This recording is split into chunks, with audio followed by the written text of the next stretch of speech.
start. I'm trying to figure out how to get.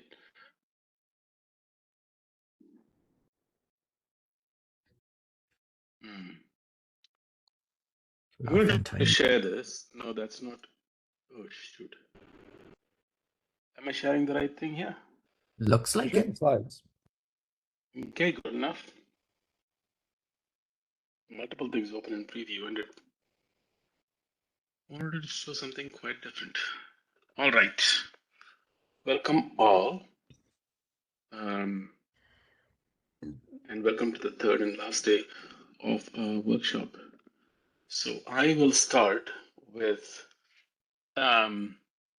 once again reminding people of the note well. This is, if you haven't read it by now, please take a gander. It's important to understand how your contributions can be used in particular. So please go over it. I'll just note that if any contributions that you're making are covered by patents, you must disclose that. You don't have to disclose it in the meeting, but at least in the notes, or tell the organizers of it. Beyond that, thank you everyone for contributing so far. It's been a wonderful 2 days, as I'm sure you'll all agree. And today is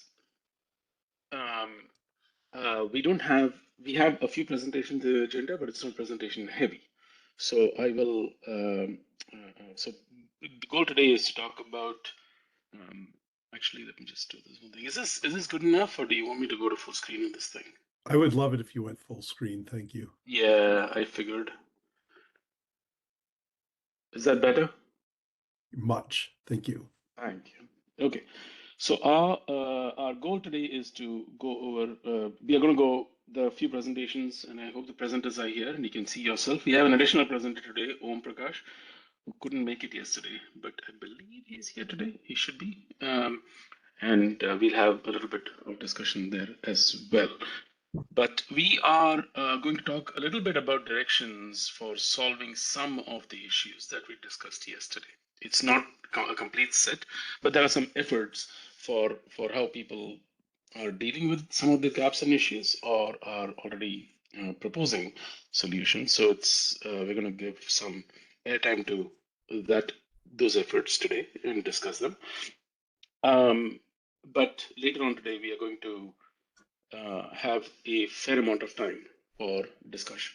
So I would encourage us to think about next steps. Like this is, we end the workshop today, but we want to think about where to go from here. It's not about solving the problems right here, and it is about figuring out what efforts and what how people should think about solving the problems, perhaps more importantly. So we'll also take some time as an IAB perhaps to think about what are the next steps for us. So that might be the last 15 minutes. But that's our agenda for today. Any thoughts on that so far? Anybody want to jump up and say, hey, you didn't give me 10 minutes. I would like it now. Feel free to ask. You're not getting it anyway. But you have enough time today to discuss things, so I'm sure you'll get airtime. So it's all good. With that, I'm going to jump to just a summary of the use cases that we had done. I don't have a full summary, but I'm going to present the notes. And what I'll try to do is through the day, I've got a little bit of a sort of a breakdown. If we can get to the sort of a categorization of issues by the end of the day, I think that would be useful. But what I'm trying to find are the notes here from yesterday. Give me a second.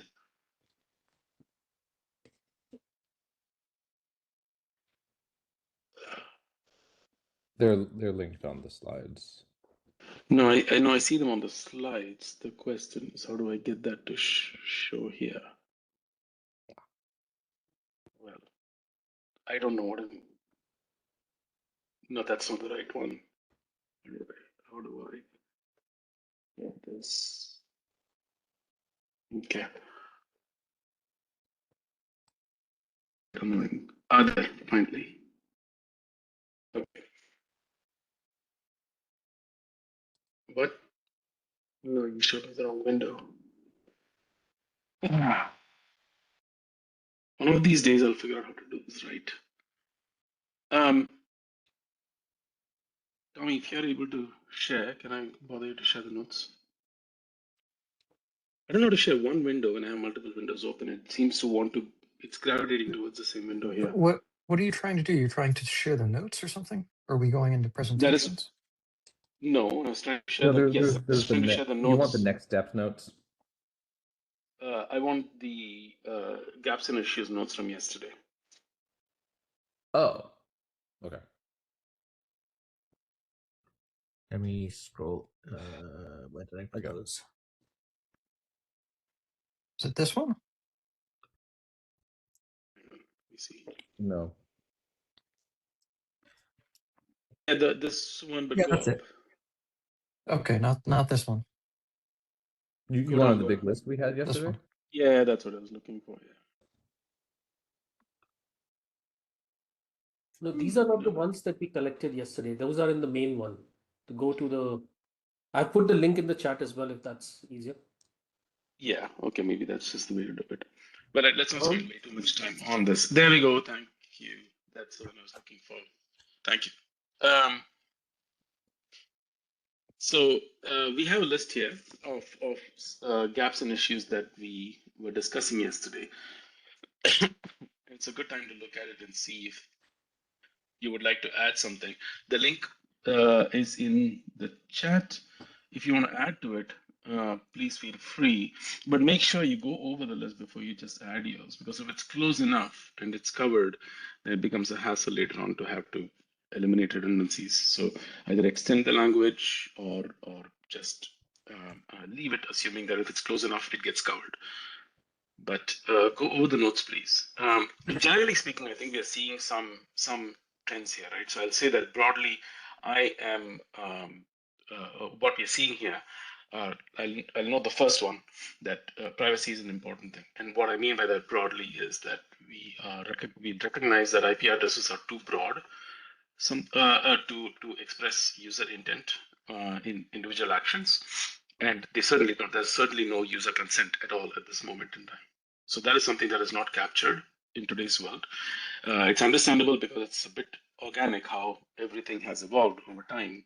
But if you're thinking about how to solve problems, that is an important one for us to consider and to try and solve. There's a bit of a summary around how we could what is geolocation. I think of it as like what is IP geolocation good enough for, and what is it not good for, and we keep falling in discussions around those things where somebody will say, hey, we can use it for this, and somebody else will say, no, but this particular corner case, it doesn't work at all. And we know that is the case, but I think that we can also look into seeing how to maybe qualify what geolocation is good for and what it's not good for. And there are things that it is good for. For instance, for service routing, it can be good. Yes, there are corner cases, but that is one of those situations where I think that user consent is not necessary. And it is actually useful because it is an infrastructural thing that we want to do there. So being able to use it for service routing is probably useful. And I say probably only because IP geolocation still remains, as Eric pointed out yesterday, probabilistically useful. It's not 100% certain what the location is. But improving IP geolocation in these cases can be quite valuable for utility. And there are plenty of places where IP geolocation isn't and perhaps shouldn't go towards solving, which is one of them is very fine-grained user location. I'm sure that Warren will back me up on this. We don't want to create a space or an opportunity where users can be geolocated without consent to a finer and finer degree. And so that is something for us to keep in mind. So broadly speaking, even today, IP geolocation isn't great for very fine-grained user location. And trying to make it better for that is not necessarily something that I would propose should be a goal for us as a group. But there are plenty of things we can improve in IP geolocation for the internet. There's the geofeed format itself. We've talked about that ad infinitum. I think there's lots of options. There are lots of things that can be done. There's infrastructure versus user location. There's TTL or some sort of geofeed timestamp. There's somewhat of granularity that we might want to capture in the geofeeds. IP addresses can have multiple true locations, not just one. Having user intent and consent in basically a user being able to opt out of sharing their location. There are multiple ways of implementing this. We can think about it. If a user, for instance, tells a service provider, I do not want to share my location, there can be a pool of IPs that the service provider uses that they assign to the user, for instance. There are things like that that can be done if we have the expression of interest. And so that's sort of how I think about it. All of these things tend to be expressions of interest or expressions of what are happening. How they get consumed, how they get used is something that will happen over time, as we've seen with 8805. 8805 itself was a response to something quite different. But then over time, it became used because all the information that's given in there does get used to varying degrees of efficacy. But that is something that we can try to do, is to provide room for expressing various things that we think are important. The last part I will say is there's definitely been some discussion around community-driven tooling. Or I'm calling it community-driven tooling, but there's interest in sort of not standardizing, but verifying feeds, making sure that the feeds are not broken, that the data in the feeds conforms to some canonical notion of what the data is trying to express. So to me, these are sort of, well, in addition to that, I'll add dynamism of geofeed use, being that if you want a publisher wants to change it, they should be able to change it, and that should reflect in how those geofeeds are consumed. There's work to be done there for sure. What we can do is something we'll discuss later today. That's sort of a summary of what I think we've been discussing. Yes, Joe, no, it's not that we get to opt out of using a source IP, but it is that we get to opt out of the source IP having an address, a location assigned to it or attached with it. So user mobility was the last thing I'll note. It is clearly a point that I don't see any clear answers there, but it's certainly a thorn and something that's worth resolving to the extent that we want to resolve IP geolocation. So, or geolocation in general. So these are generally, I think, the threads that we've seen come out over the last few days. And what I'm going to try and do over the day today, or by the time we get to the discussion section, is to try and organize some things around those. But that's not authoritative. It's obviously, we'll use it as perhaps a discussion anchor and discuss how we want to change it after that. So with that, I noted I would like. Glenn had his hand up for a moment. So I don't know, Glenn, if you want to jump in with anything. Yeah, I just want to say that's a great summary. But I realized as you were going through it that one group sort of hadn't ever talked in the last 2 days, which was the users and the content publishers, if you will, like streaming services that use these GeoIP feeds for their required geo restrictions. So it's users that are sometimes prohibited from getting content because they're misidentified, and it's streaming platforms in particular, from my perspective, that are implementing these things. It's interesting that we have not heard from them, because I would think if you ask them on the surface, is it working today? They would probably say it's not perfect, but it's working acceptably. We've learned how to survive in the current framework, and it's not ideal, but we've learned how to work with it. And so that they haven't been a squeaky wheel that came here in the last 2 days and said, this is the problem you need to solve. But I do want to put it out there that as we consider things that we can do to improve the world or change the world, that they will have impact upon that very big ecosystem. And some of them will be good impacts and some of them will be bad impacts. But we should include that in our list somehow of things to either make better or don't make worse, if that makes sense. It does. Thank you, Glenn. I think that there's a bit of a proxy with the CDN providers who did talk, like I think Joe or but some people did speak about the use cases in the first day. We did talk about compliance. We talked about geofencing for compliance, and I broadly equate that to that use case.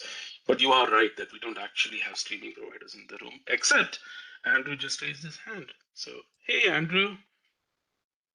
Hello. So I am representing one of those streaming providers, and I can say that IP geolocation is definitely not working. It doesn't work well. It is not accurate. All the problems that we've talked about over the last few days are absolutely present.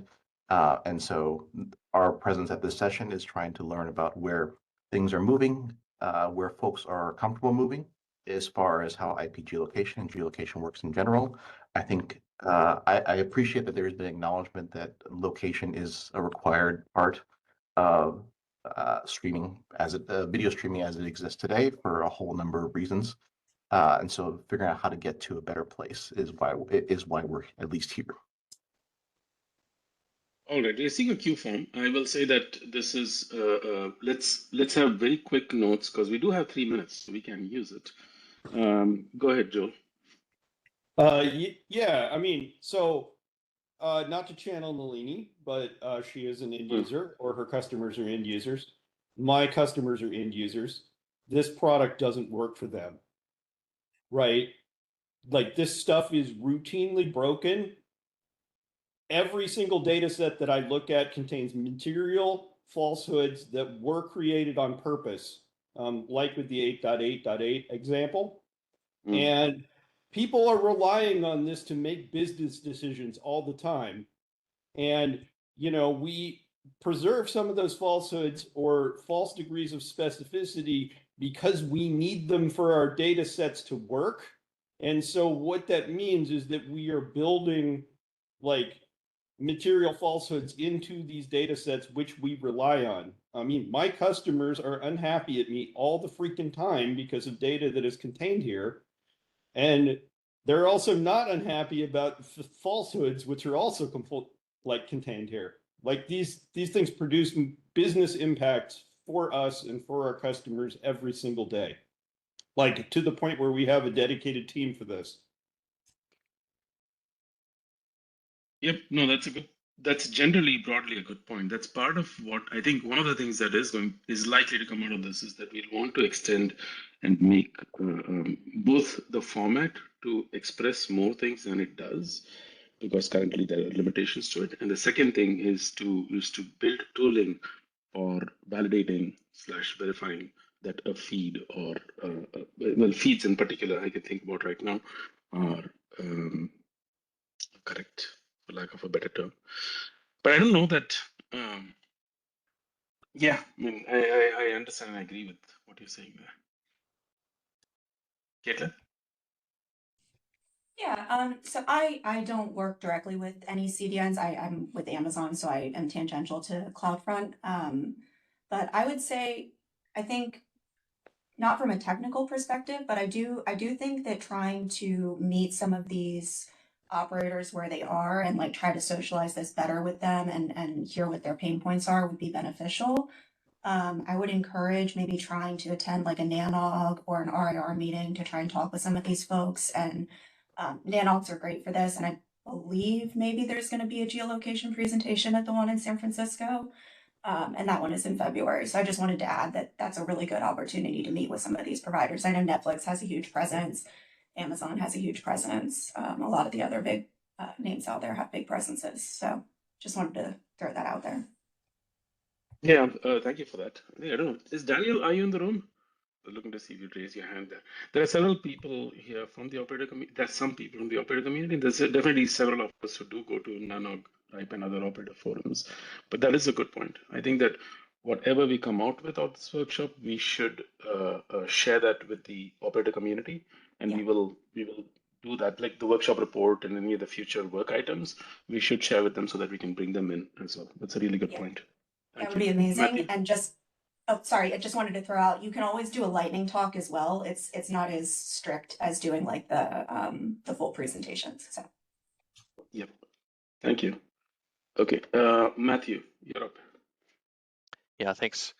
So I think there's a bit of chat on the chat sidebar here about the appropriateness of using IP addresses for geolocation. I think my guess, I'm not one of the people running a business that makes decisions based on this stuff, but I suspect many of those do prefer other signals.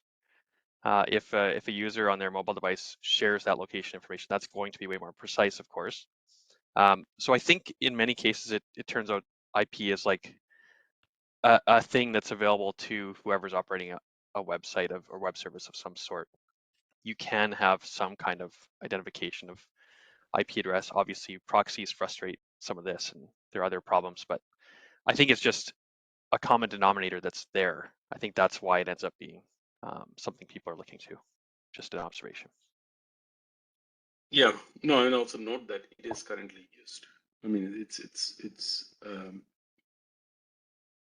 yeah, let's hold off this discussion up until the end, because I am sure that we are going to, and I'll encourage everybody to, wear their best, how do you say it, their best performatory clothes and voices for the last hour, because we'll enjoy that discussion if you're able to bring in everything that you truly want to have happen. That is really what we're trying to do here, right? Figure out what we want to make happen next.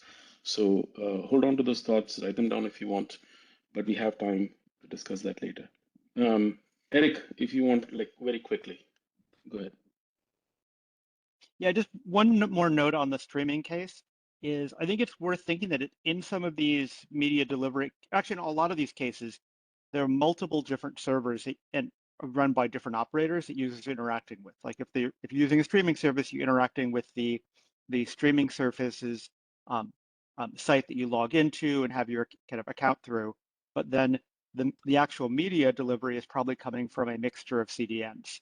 And the request to those CDNs, and then like that central system may then, for particular things, send a authentication token, like generate some authentication tokens that then might get sent to a manifest server, which then generates some additional authentication tokens for chunks of the streams, and each one of these might be coming from a different entity.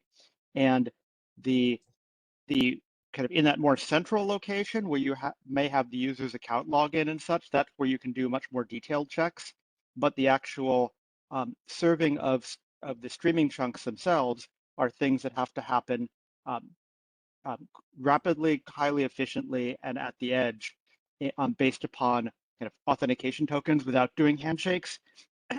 And that's where sometimes that kind of a coarse probabilistic GRIP can be useful for catching cases where people are taking authentication tokens that may have been issued from one person, going and sharing them on some forums, and then replaying them and using them again, using them from multiple locations. So I think that there's a kind of anti-abuse element there as you start stitching these various systems together, where IPGeo is a useful piece of the puzzle probabilistically, where some of the more fine-grained and accurate solutions are not necessarily applicable.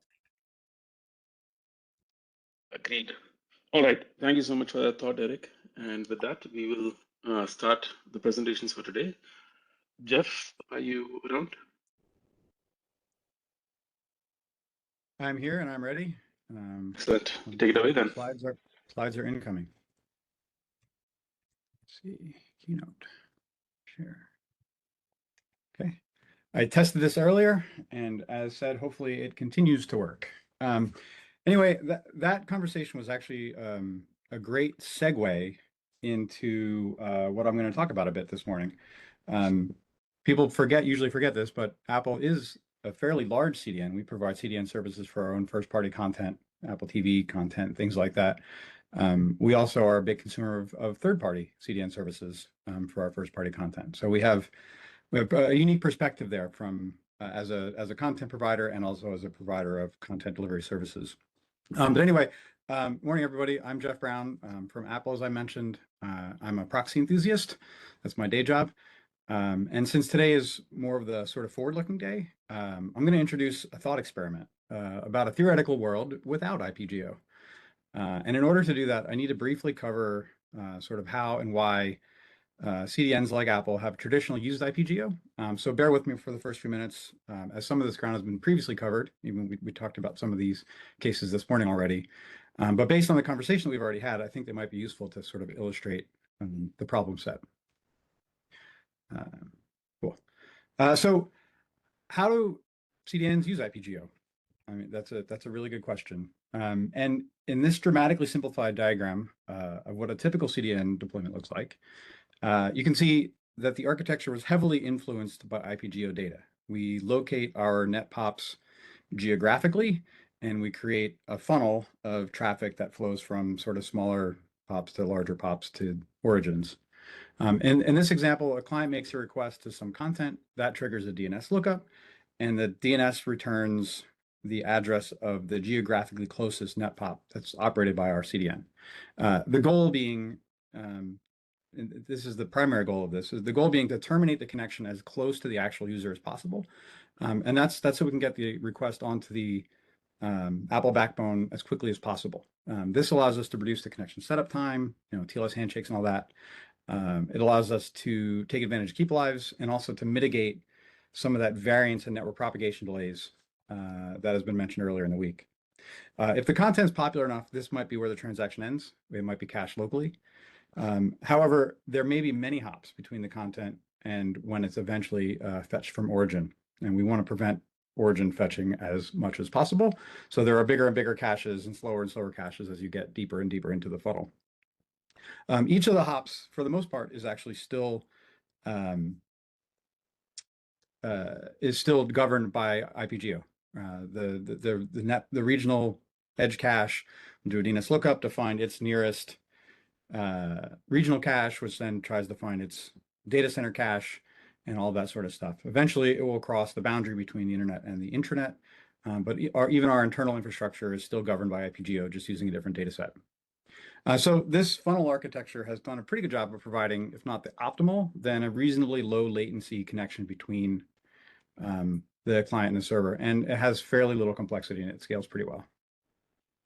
But it turns out that CDNs need a lot more from IPGeo than just low latency routing. I've categorized these requirements into three sort of general buckets: network performance, content optimizations, and regulatory compliance. I'm sure there's others, but I've only got 10 minutes, so these should be illustrative, if not exhaustive. The first one is about latency. IPGeo, combined with global server load balancing, allows DNS to resolve an FQDN to the geographically nearest site. It also allows for the sometimes complex failover policies that enable traffic to automatically flow to a backup location in the event of an unplanned outage or planned maintenance event. We use IPGeo extensively for DR. That happens all the time. The next thing CDNs use IPGeo data for is to optimize which content is available. And we can do that either through pre-warming caches with regionally popular content or through geo-targeting to participate in providing hyper-local content like news, pizza, and weather data. It should be noted that these optimizations are best effort and are not governed by SLAs or regulations. They're really just about user experience. No one's going to jail if it takes a few extra seconds to start buffering the latest episode of Ted Lasso. And as discussed earlier, there are better ways to deliver pizza. The next class of requirements are much stricter. Someone might actually go to jail if they're violated. We heard about some of these already this week. Things like region-specific content, online gambling, local copyright and licensing laws. One example that I've had to deal with personally is serving Korean map tiles for Apple Maps from within Korea. And I had to provide auditable guarantees that we were fetching that data from within the Korean space. These cases can almost be seen as IPGeo anti-patterns because they often intentionally choose a less optimal path to meet some type of local regulation or requirement. Okay, so that's a quick summary of the ways that CDNs have sort of bent IPGeo to meet their content delivery requirements, and they've been relatively successful at it to this point. Almost all of them, however, can be a privacy nightmare. We had some talks yesterday about the privacy implications of IPGeo. And as we know, ad tech companies and malicious data brokers love to get their hands on client IP addresses, especially if they come with semantic information, which CDNs generally have. Privacy-preserving CDNs attempt to prevent this type of data harvesting by responsibly configuring their caching proxy servers reducing ECS prefix lengths so they can't pinpoint individual IP addresses, dropping exported for headers, which has its own set of problems, not logging client IP addresses by default so they don't propagate that information in the log pipelines. They also provide services for end-to-end encryption. There's a whole host of non-cacheable content that can be end-to-end TLS encrypted. And there can also be IP anonymizing proxies, private relay just being one of those examples of things that wouldn't be able to get client IP addresses in general. So with that background out of the way, I now invite you to imagine a world with no IPGeo, where we can't rely on IP-based geographic inference to meet any of those requirements. Why would we even want that? Well, I can see two main reasons. There's things that we can do better without or in addition to IPGeo. Proximity is not always correlated with the optimal path, for example. And the other case is, oops, we implemented all these privacy protections and we accidentally broke something. So without directly mapping clients to locations based on their IP, it's a lot more difficult to do geo-targeting and providing localized content. Like this is sort of like the low-hanging fruit. If we can do IPGeo, we can sort of generally tell where somebody is and we can provide some geographic content, geographically specific data to them. But if we don't know their IP address at all, then we can't do that. And then the last class of regulatory requirements, for the most part, they're already using alternate methods because it's been shown that IPGeo just isn't reliable enough for those use cases anyway. There was a question immediately before my presentation about like how do CDNs like provide or guarantee regional content? And I can tell you, we don't rely on IPGeo for that. There's other DRM mechanisms to prevent people from using it, and they're part of the terms of service and things like that. We just don't rely on IPGeo for that anymore. Okay, so now let's talk about, this is the forward-looking part. Let's talk about some techniques that we can use in an IPGeo-free world. The first mechanism that prevents the requirement for strict IPGeo-based routing is what's generally called latency-based routing. I think this is something that a lot of the large CDNs are already doing. Basically, what you do is you generate your own CDN-centric latency map of the world by mapping your peering links and points of presence to measured network latency, either using RUM data or observed latency, and then building up some type of a big data map that uses BGP data rather than physical proximity to determine the most optimal route. And as I've illustrated here, the best connection may not be the closest one. In often cases, it's not. Just because you're physically 10 miles away versus 25 miles away does not mean that that is the best connection. And so latency maps allow you to do that without having to tell exactly where the user is. So we're already using a form of this in production. We use a type of load feedback. That's what that sort of prober is. And we use it to shed data when a particular POP is underwater or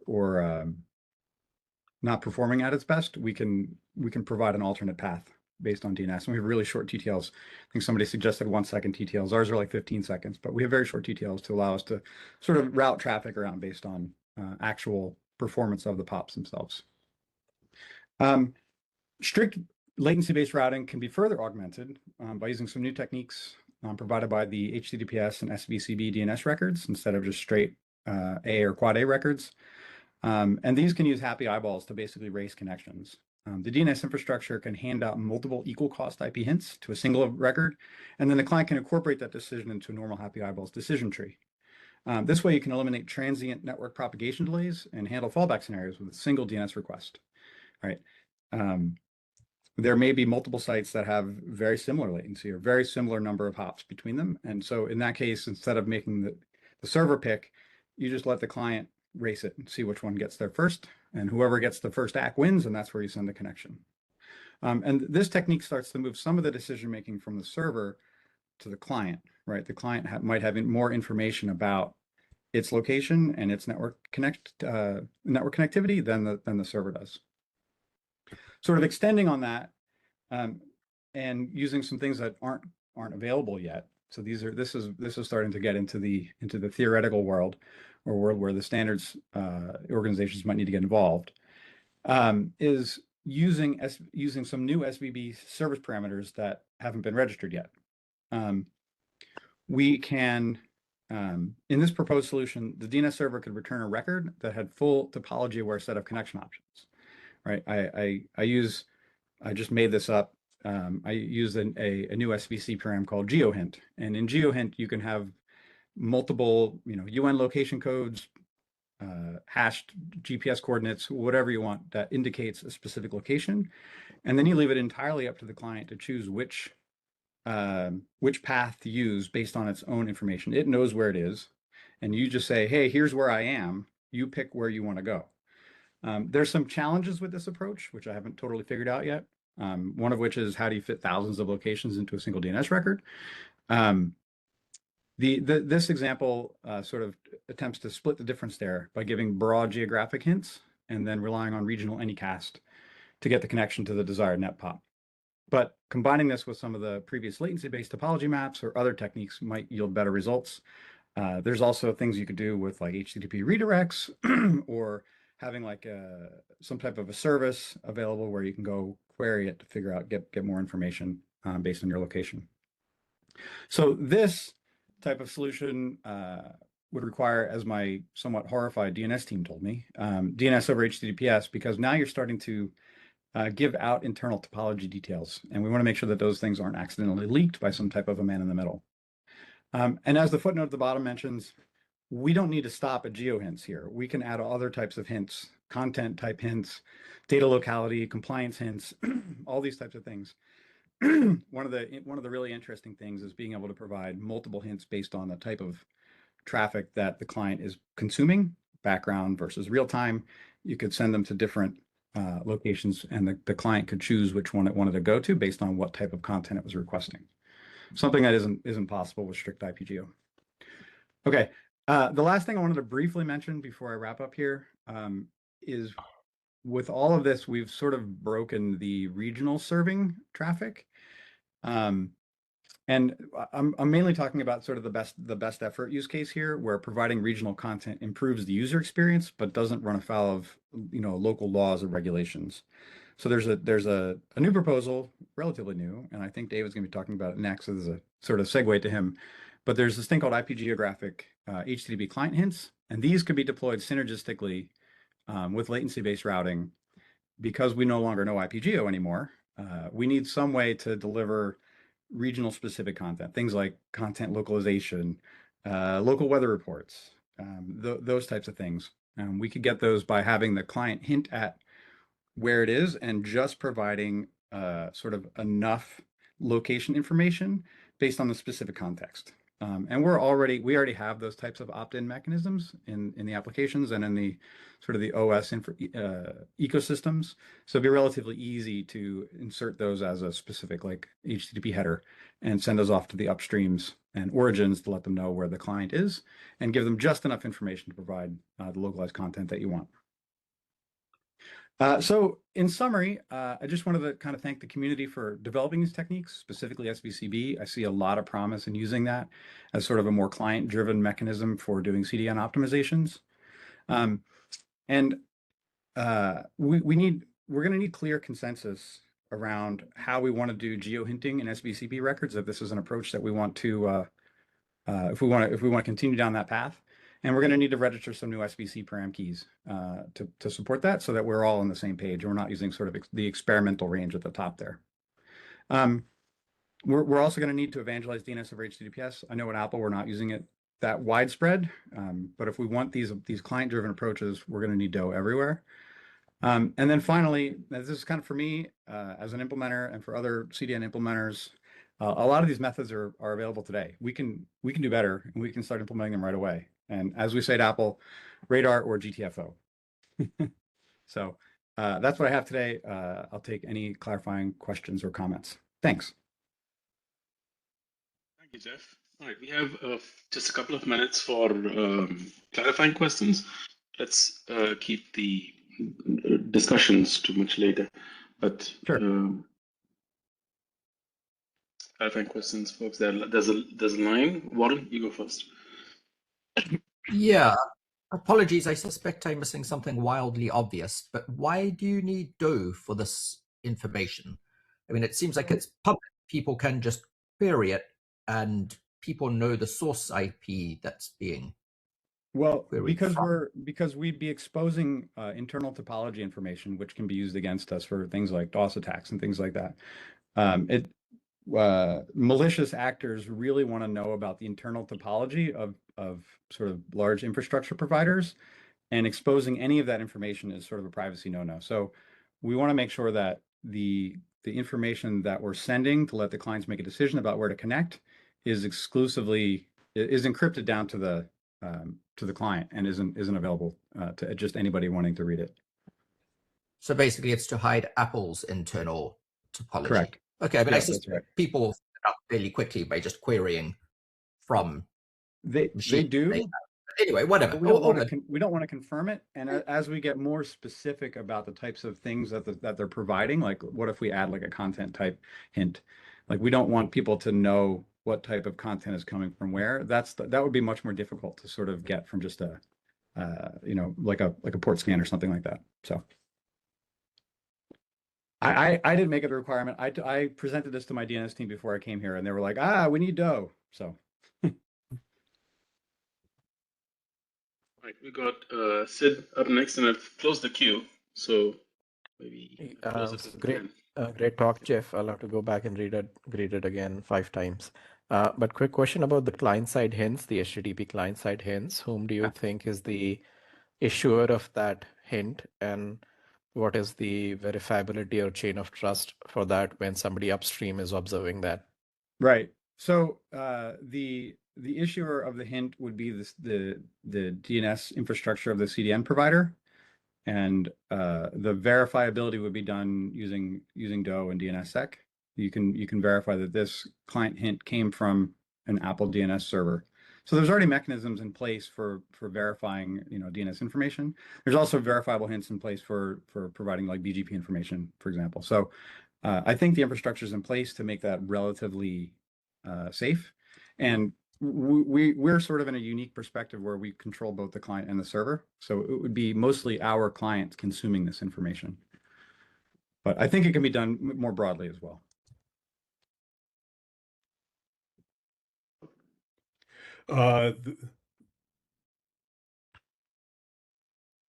Sorry, you're muted, I think. You're muted, Rob. I just muted myself and I thought I was unmuting it. Good job. Great start. The discussion that that I wanted to weigh in on has actually migrated to the chat. I recommend you look at the scroll back in the chat, Jeff, when your presentation is over. I would welcome a chance to do a deep dive with your DNS team about this, but I seem to be in good company here about like it doesn't help as much as you think it does. That's fair. Cool. Yeah. Thank you. I agree, and I welcome that conversation. Thank you for that. And once again, I'll note that we will be a little tight on Q&A here right after the talks. So please use the chat. It's a lovely place to have long discussions as well. But we have time later if they surface up. We'll happily find time to discuss them in the 60 minutes that we have open today. With that, David, you're up next, and I'll just note to the subsequent presenters that we are going to try to squeeze in Om Prakash in here as well. So if you can use less than your time, that's fantastic. You're making room for a colleague. If you use more than your time, then I'll ask Om Prakash to write to you directly after that. Yes, absolutely. I am realizing that WebEx doesn't have permissions to share screen on my machine. If I go figure it out, it will go against your goal of saving time. So if someone's available to share my slides for me, that would be much appreciated. Sorry for not preparing that, No, folks. that's fine. You can also switch order. Yeah, we can switch order. Have Why don't we do Francesco that? go and then you go. Yeah, that's a good idea. Shall we do that, David? Are you open to that? Yeah, that's fine. Let's see if I'll restart WebEx, I think, but I'll let you figure that out. In the meantime, Francesco, are you ready to go? Yeah, it's actually Augustin, my student, who will present. Yeah. So great. But he's there. Oh, I think I might have gotten it to work. There you go. Oh, there it is. All right. Yeah. No, it says you have to restart it, but it turns out that if you just say, nah, I don't feel like it, it's fine. All right. Anyway. Excellent. Nice permission handling there. All right. Go ahead, David. Okay, cool. Thanks. Hi, everyone. My name is David Skenazy. I'm an enthusiast in the privacy and the proxying space. And thanks, Jeff, for the segue. Indeed, I'm here to talk about this draft about how we could possibly convey this information in a way that doesn't necessarily rely directly on an IP address. So I am only one of many co-authors on this draft. This was collaboration with Tommy, who's here, but also Kira and Dustin, who are not here in the workshop today. All right, so diving right in, the kind of the frame of mind for this work is really focused on the use case where you're using proxies to protect the user privacy, and kind of this started with Tommy and others working on an iCloud private relay, but it's also more broadly applicable to other such systems, where the idea is there are people out there, in particular websites, that like use the user's IP address to fingerprint them and to serve them better tailored ads, which depending on how you look at it and how they do it, can be considered a privacy violation. And so we started building systems to perhaps improve that situation and say, you know what, maybe tracking the user and their every single move around the web isn't the best idea. So how can we prevent that? One of the easiest ways and vectors of fingerprinting being the IP address. Let's hide that. And the only way you can remove the source IP is by proxying through another device, just because that's how IP works. So we worked at first, like mask being one of the technologies that's been used a lot for this, but like at the end of the day, you could do this with HTTP Connect way before then, and many other proxying protocol and VPN protocols as well. And most recently, we have oblivious HTTP as well. And one of the aspects and where geo comes in is that if you just do this naively and say, like I route everyone's traffic through one VPN server somewhere or through a feed of VPN servers and you stop there, then GeoIP stops working, because all your users are now coming from an IP address that like is probably either not in one of these GeoIP feeds or in a feed as, hey, this is a data center in the middle of nowhere, and then things break. We've already covered kind of the regulatory aspect of this, where like some content is like allowed to be seen in one country or not in another country. And when we're deploying these systems at scale, where like in the way Apple did or in the way Google was planning on doing, we want to make sure we're not causing any getting in the way of those regulations and operating in conformance with local law. And another part, which is less required but more quality of life, is coarse geo. Like I'm not going to go into too much detail about the pizza near me example or the weather over here. We've talked about it, but users have come to expect that. And if they're browsing the web and they appear to be two states away, that is a worse browsing experience that can lead them to turn off the privacy feature entirely, which would be bad. All right, so how does this work today with these systems? Because when kind of privacy relay started and other things like that, the idea was we can't change how the entire web operates. So let's work within those confines. So the idea was, well, the websites are using GeoIP, let's keep using GeoIP. So let's use a different IP, a different egress IP. So the IP that when you come out of the proxy, the one that is seen by the websites, let's buy a bunch of those and use a different one for each geo. And then we put them all in a big geo feed where each of these IPs maps to this rough geo, and you wave a magic wand and that data propagates to all the providers, which turns out, and as we talked about the past 2 days, that is more complicated than we initially assumed at the time. But eventually that data propagates, and then you kind of pick your coarse granularity. Like for Google, we were picking each grouping of 500,000 people as a anonymity set. And you buy one IP for each of those, actually a few for redundancy, and all that. Turns out for IPv6, that's really easy. For IPv4, addresses are expensive these days, and we just to kind of give a rough scale to people, we were talking millions of US dollars in order to bring up this service. That's something Apple and Google can afford. That's quite a big barrier of entry for new players in the space. And so we want to improve this.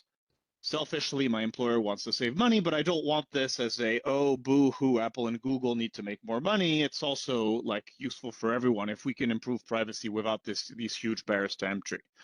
All right, so what if now, we're on day 3 of this workshop and we're talking about what if we could actually improve the system instead of just working in the confines of what we have today. Getting rid of the loop through the IP address, because the current system, it starts with an IP address to get a geo. The geo flows through the proxying infrastructure somehow, and then it picks another IP address, which then is converted back to a geo by the website. Like, let's cut out that loop, because there's cost and there's also the reliability issues that we talked about. Since we've been focusing on HTTP, at the end of the day, HTTP is the narrow waist of the internet these days. It doesn't fix all the problems, but it solves most of them. So we thought it would be a good place to start. So let's just put it in an HTTP header. And ta-da, that's the format initially in the draft was a geohash. Then we switched it to the 8805 geofeed format, but the concept remains the same. You put it in you put the information in an HTTP header.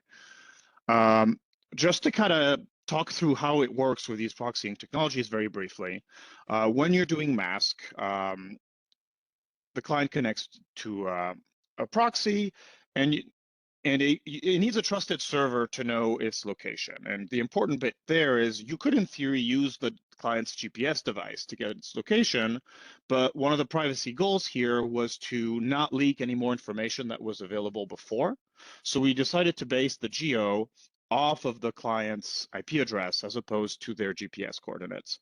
And so the trusted server here might as well use the proxy because it's already there and on the path. So when the client sets up its connection to the proxy goes, by the way, it looks to me like you're coming from San Francisco. And then when the client talks through the proxy to the websites, it could say, hey, by the way, I'm in San Francisco. If I'm asking you for the weather, that's probably what I'm interested in. One of the issues with this is the client can spoof the data because in the time between it's gotten it from the proxy and it sends it to the website, it can tamper with it. And because these proxies are like about preserving privacy, these are like you use connect or mask and then establish an end-to-end TLS or quick connection from the client to the website. So any HTTP headers sent through there are invisible and encrypted from the proxy. So the proxy has no way of validating if they had been tampered with. And then with this approach, if you're doing this for mask, for something like Private Relay, where you're talking to a bunch of websites, if you start sending this additional information on every connection, you get into serious privacy conversations. Like in particular, even if this is like a coarse geo, you would say, well, I have a good anonymity set, but at the end of the day, the user moves around in their daily life. And by capturing this kind of aggregated information over time, you can really de-anonymize things. If you're interested in that, the GeoPriv working group at the IETF did a lot of research on this topic a while back, and the results are kind of horrifying in terms of, wow, it is really easy to break privacy guarantees in some cases. And then one aspect to kind of focus on, because we pivoted the draft a little bit to talk through these privacy concerns was, well, things are slightly different in OHTTP. So OHTTP, the idea is instead of using a proxy in order to access websites, for cases where you have a website that wants to collaborate with you, where the website is interested in not seeing the IP address, OHTTP allows you to let the website set up a HTTP gateway, and then instead of a proxy, use an HTTP relay. The details of the protocol in terms of where TLS is set up give you similar properties, but it gives you a nice bonus feature, which is a side channel between the relay and the gateway. So the overall end-to-end request is encrypted from the relay. You can't see it, but outside that envelope, the relay can add HTTP headers, and the one we described here, it could say the client asks the relay for something. The relay doesn't know what something is, but it forwards up to gateway and says, by the way, I looked up the client's IP. I'm not going to tell you what it is, and here's the course location that I'm seeing it from. That works even better than mask and gives you kind of better properties in terms of spoofability and things like that. And in terms of privacy, because these OHTTP services are not general purpose browsing, they're special use cases, and you can, based on that use case, decide whether or not to include this information. For example, Google uses this for safe browsing. We don't need any kind of location for safe browsing because whether a website is malware or not does not depend on the location of the user. All right, and in terms, this is my last slide. Plenty of open questions here. Every time we discuss this draft at the ATF, we find new ones. Direction. I think someone, Enoch, you're unmuted. Are you intending to speak, or is that an accidental unmute? All right, thanks. And so open questions here. The format, this is our favorite thing to bike shed at the IETF. Should we keep using the GeoFeed format, which is, city, state, or sorry, country, state, city, etc. Should we use GeoHash? Should we use lat-long? Should we use Google's proprietary protobuf format? There's many options here, especially in terms of extensibility. The other one is privacy and fingerprinting. It's very important in terms of when to send this information, to consider the privacy implications of like time series over time and what that means for users. And finally, trust and spoofability. There are cases like we talked about where this kind of signal is used for convenience, like, I want the weather, and that way I have to save a few characters to not type where I'm going. If that's spoofed, no one cares. But there are cases with like local regulations and whatnot where spoofing can cause issues and liability for providers that they don't want to assume. And that's it. Does anyone have any thoughts, comments, or questions? Thank you, David. All right, we'll do a few minutes of questions. I'm not going to be able to do 10 minutes because we are already behind. Gushavat. Hello, thanks. Let me start by saying what I like about geolocation hint, that it's achieving geolocation closer to the application layer in some ways, where it should happen, in my opinion. But I do think it has some sort of weird circular reasoning happening, because as you point out, people want privacy preserving proxies. And yesterday, we cited a study also where people are moving to proxies for increased security and privacy. And I think there may be a faulty assumption here that hiding the location isn't part of that increased security or privacy, right? And one of the other core problems we discussed yesterday was that IP geolocation is happening without user consent.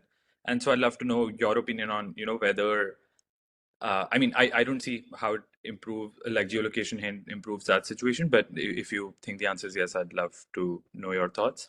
And this was slightly apparent to me, in the framing of the OHTTP case with with geolocation hint, where the fact that the client can't spoof something is like framed as an advantage, right? And I know spoofing in general can be bad for security reasons, but like in this case, we're like literally just talking about location. It's not some end of the world security matter. So. Absolutely, and no, and I think that's a great question, and I should have talked about that a little bit more. So I think there's kind of multiple types of these privacy proxies, and there are companies out there where kind of their whole business model is, hey, we offer a VPN and we have exit nodes in many countries, and go in, set up the VPN, click which country you want to come out of, and that way you can, maybe stream this show that is not available from where you are. And for them, they don't need this to be accurate. That's not what they want to do. But if you look at my perspective was back when Google had a project called the Privacy Sandbox, and we were trying to improve privacy at scale for all Chrome users. We had a lot of conversations with our legal team of, okay, what can and can't we do?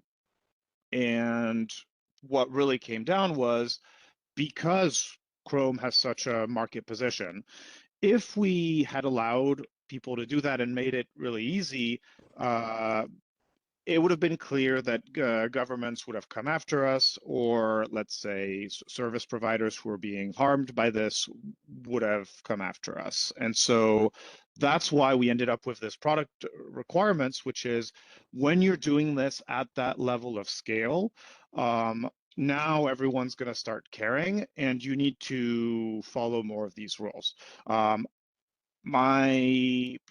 If you ask me personally, I wish the web didn't have any of this and the content was available from everywhere, but that's not the reality that we live in. And especially when you're like kind of large in that space, you have less choice in terms of what you can do.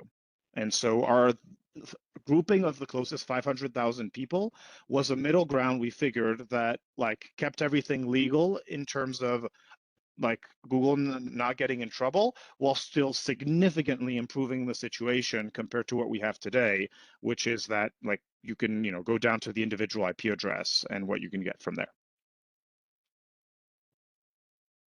All right, moving along. I think we have Eric, Tommy, and then Andrew, and then I'm closing the queue. Eric. On the open questions one, I think on my open questions topic you had at the end, I think neither geohash nor country by itself, I think, is necessarily enough. I think the kind of a good combination ends up being both of them, of like have a very coarse, here's my jurisdictional indication, like this is which country I'm in, along with the geohash, because otherwise, when you get into border situations like Singapore or Tijuana, San Diego, it's hard to kind of refine the like geohash by itself isn't good enough, but you also want to be able to keep the geohash coarse enough that along those borders, which is where the kind of augmented country is there. But I think in order for this to be useful for things beyond the pizza ordering case, there does need to be some degree of way to verify that this is legitimate in some privacy preserving manners. So having something where that indication is a like wrapped around using like a privacy pass token style model, where you have a more trusted issuer that is doing a finer grain validation of that user location, and then kind of encoding or signing that claim is probably going to be needed in order to kind of get people to be willing to accept those. Yep. So on geohash, absolutely. That's why we moved away from that in the document. In terms of trust and spoofability, that is incredibly tricky because on one hand, if you do nothing for trusted verifiability, then folks who have like a legal requirement and legal liability to get the right geo, if this system doesn't give them any assurances, they're just not going to use it. They're going to keep relying on IP. On the other end of the spectrum, if this becomes widespread, then you can end up with websites saying, hey, if you don't have a signed attestation of where you are, I'm not going to let you in. And then, well, there wasn't an IB workshop recently on age verification and attestation thereof. We're not going to go open that can of worms, but as you could see, it is complicated and a huge mess, and we don't want to recreate that same kind of issue here as well. Tommy? You're muted. Yeah. I mainly got in to respond to Gersh about it earlier, which you did a bit already, but I just wanted to highlight, I think it is very critical to separate out the privacy of identity and tracking from being able to have accurate or spoofed location. Like I think those are related, but they're different axes. And I think there really are many, many users who do want to be able to avoid tracking based on IP, but like also want to have a usable and expected web experience that is like not totally surprising and giving you random stuff. Because the changing location aspect, for better or worse, like does often end up being about you're evading regulations or you're messing with what people are expecting from the systems. And so I just want to point out, like, we shouldn't be forcing people to pick between like evading regulation and also having like a user experience that may give you websites in all random languages on one hand and being completely tracked with the sticky identifier on the other hand. Like there should be some middle ground here. Which I think just like bubbling up gets to the bigger problem that like tying location to your original client IP address for a particular user just comes along with so much baggage about all the other things with it. That I think what this is getting to is like we should have a way to choose or indicate or prove rough location without having it be only coming from an original user IP. Yep. Thanks, Andrew. I skimmed the draft during this presentation, wanted to chat a little bit about that, and if folks prefer I take it to the list, I'm happy to do that as well. Feel free to just tell me so. There was a line in there specifically about never using GPS or must not use GPS, and the concerns were around excessive precision caused by using GPS. The advantage of using GPS is you have an increase in accuracy, and you don't necessarily have to have an increase in precision if you coarsen up the data that you get from the GPS. So it'd be interesting to see, is there some sort of middle ground in which you can use the GPS to increase accuracy without an increase in precision? I mean, GeoIP, depending on who you talk to and where you are, you're talking like 20, 50, 100 kilometers of granularity there or precision there. And if we can get increased accuracy without compromising on precision, which is where I think a lot of the privacy concerns come from, that seems like a very desirable thing. Anyone have thoughts on that? So the reason the line is in there is from again, this is from a perspective of we have a web browser, we want to turn this on by default, and imagine that the user is underneath their web browser using a VPN to put them somewhere else. And now, if we were using the GPS, we could have like kind of exposed where the user was, and whether that's a good thing or a bad thing depends on who you ask. If the user is doing this to do illegal things, we can maybe all agree it's bad. If the user is doing that to, protect themselves from anyway, there are reasons where it can be good and reasons where it could be bad. And so this was our simplest way to say we bypass all these issues and kind of build on what's there. But I think there might be cases where that's the case, but we really didn't want to accidentally, if someone's a journalist in a place where they could get in trouble, accidentally leaking that they're from there could have been a negative thing. So it was more to sidestep that question. I think it's a reasonable question. I think we should still have it. But at least for now, the idea was to not have it in this draft, but it's happy to still talk about it because it's a really tricky one. I can see good arguments in both directions. Yeah, I think it's definitely worth further conversation on that, if only because if you can't really trust this data, it's going to be very hard to get adoption of it. Yeah. Thank you for the discussion there. Divyank and Marvin, can I punt you to later? I did close the queue earlier and I want to move to the next presentation. Francesco, you're up next. Yes, actually, unfortunately, we are going to contradict David a little bit. We'll open the can of worm just a little bit with our talk, but I'll actually leave the floor to Augustin, my student who's leading this work, to do the presentation. Yes, thank you. So, hello, I will going to share my screen.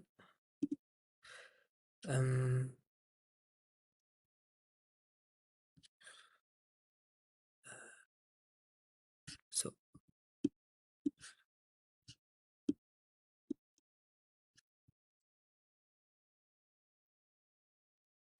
I have a small trouble with my laptop.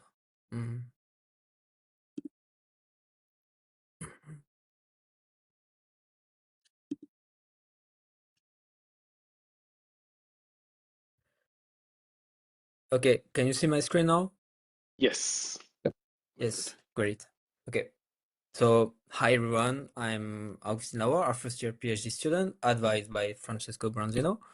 And today I'm really excited to share our perspective on geolocation on the internet.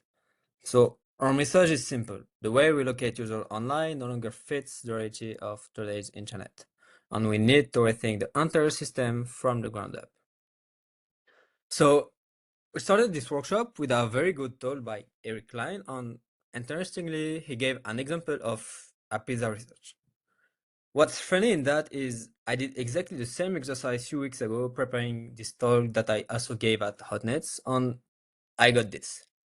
So while this is okay for a non-French person, as France equals Paris, but me, in reality, I was nearly 300 kilometers away.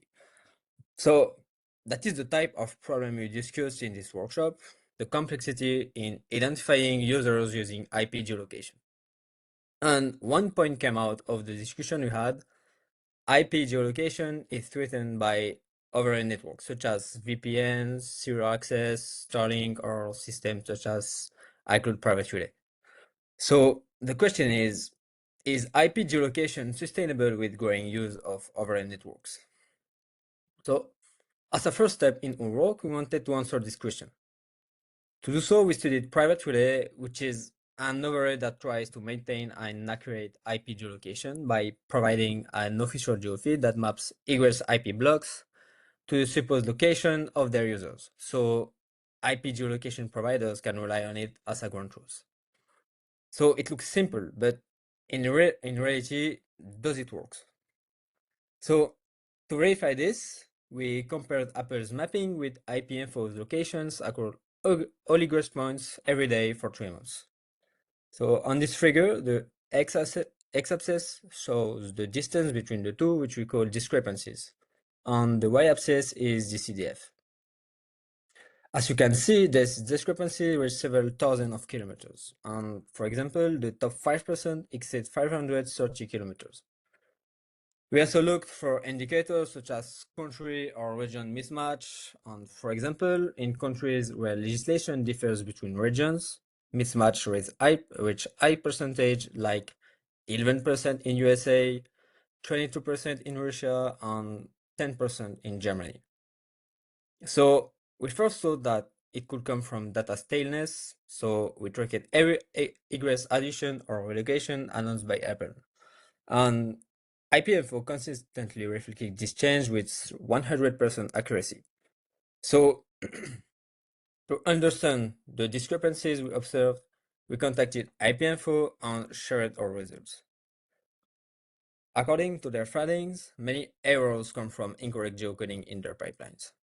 They also noted that some discrepancies come from inaccuracies in our own geocoding of Apple locations, approximately 0.8% of the entries. So they also noticed incorrect user corrections that overrode accurate data coming from the geofeed. But they made one point very clear is accurately reflecting a geofeed remained extremely difficult. Dr. Oliver Gesser gave more details on why in his very interesting talk yesterday. So for us, the conclusion is straightforward. Instead of applying another patch on IP geolocation, maybe it's time to rethink the entire system. So to get this redesign, we identified a set of essential properties. First, obviously, we need accuracy. We also need privacy, what means having control on what we reveal, what is not possible with today's solutions. Provided positions also must be verifiable, as we should not be able to fake, at least not as much easily by just using a VPN. Like many other internet systems, we also need a scalable, frictionless, and open solution. But these requirements are often in tension. The real challenge is to find the right balance. Okay, so to move towards such a system, we propose a direction inspired directly by existing systems such as GNS and WebPKI. So here's the core idea. users hold what we call geotokens that are just location attestation at different granularities like city, region, or country. Services hold geocertificates that state the maximal granularity they are allowed to request. And both are issued and signed by a trusted entity we call Geocertification Authority. Okay. Let's now try to build this system from scratch. So we have the user and the location-based service, and a trusted third-party hierarchy of GeoCA similar to the web API. We imagine an ecosystem composed of a small number of root GeoCAs that everyone trusts. These roots delegate part of their authority to intermediate GeoCAs, which then interact directly with users and services. So once this chain of trust is in place, the workflow is simple. The user requests a set of geotokens by sending a reliable position such as GPS to a GeoCA, and the GeoCA will verify this position. So it extends the chain of trust from the GeoCA to the user for a limited period of time. On its side, the service obtains a geocertificate stating the maximal granularity it is allowed to request. So it must justify this need so that services cannot simply request the most precise location by default. This certificate also extends the chain of trust. So now the user connects to the service and the service presents its geocertificates. The client verifies it and responds with the matching geotoken. GLBS has now what it needs to provide its service. And for example, this exchange could be integrated directly into the TLS handshake, making the process transparent and frictionless. Naturally, this architecture raises several open research challenges. To illustrate this, let's step back some elements of our wish list. As I said, they are often in tension. And we must solve this tension with a trade-off, which is not always obvious. So, first, how to avoid token spoofing or sharing between users. Right now, it will be easy to bypass our system by using a token generated by another user. A first solution will be that users bind their token to a challenge linked to a private key, a mechanism called GPOP. It will be good against replay attacks, but it doesn't really stop token sharing. Another solution could be using channel binding to associate a token to a specific connection. This will prevent token sharing and spoofing. But it will reduce scalability and increase friction, since we will now need one token per connection instead of raising a single token across multiple connections for a given duration. Second, how can we preserve users' privacy when centralizing location data? We could rely on mechanisms similar to oblivious resolution, which separates user identity from query content. A proxy could implement this abstraction, and techniques such as zero knowledge proof could also be used. As we already talked about it earlier in this workshop, even GPS location is fakeable. So how to verify it? We could use IP geolocation to confirm the position, but is this enough? How to stay accurate when the user uses an overlay? How can we verify the services needs? This is a difficult question, especially if we aim for a solution that does not intrude too deeply into the service's business model. And what's the optimal token update frequency? This requires balancing privacy, frictionless, and accuracy. How to avoid token centralization risk seen in WebPKI. But the biggest challenge is how can we achieve widespread adoption? So success depends on providing incentives for all the stakeholders. Okay, so to conclude, here are the three takeaways. First, IP geolocation is threatened in an internet dominated by overlay networks. Second, we need a stronger approach, one that fits all the properties we have outlined. And third, GeoCAs offer a promising direction to an open and privacy-preserving solution. Thanks for your attention. Thank you, Augustine. This is a broad architectural proposal, and as such, I think it's appreciated that it's a research proposal. So I'll ask the questions to be very tight. If you can make them, I'm going to take 3 questions on this, and then we're going to move on. David, you go first. Sorry. Thanks for the presentation, Augustin. This is really interesting. I think it would work in terms of the goals you've set out. What worries me are the implications of when if this starts being required. If, let's say, any streaming provider requires this system, or even any news website, or so on and so forth. Because now the only way you can make sure to prove that your GPS data wasn't tampered with, or your IP address wasn't tampered with by using a VPN, is hardware attestation. We have ways to do that. There were proposals like Web Environment Integrity that did that.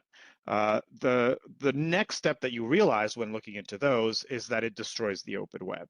Because all of a sudden, the only way you can browse is by using, let's say, an iPhone with a secure enclave or a high-end Android device, because anything else, you can spoof those signals. You could spoof them on a jailbroken iPhone. It's just gotten really hard to jailbreak an iPhone these days. If you've rooted your Android device, you could spoof those, and that's a lot easier. And do you have thoughts on what the consequences for the overall ecosystem are in terms of still making it possible for someone running Firefox on Linux to be able to browse the web?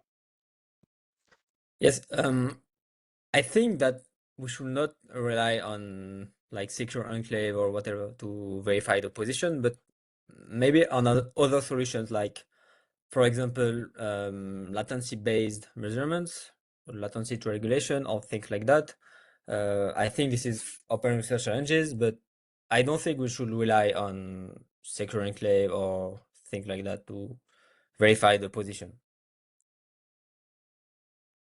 Okay, thank you. Thank you. Hey, you're up next.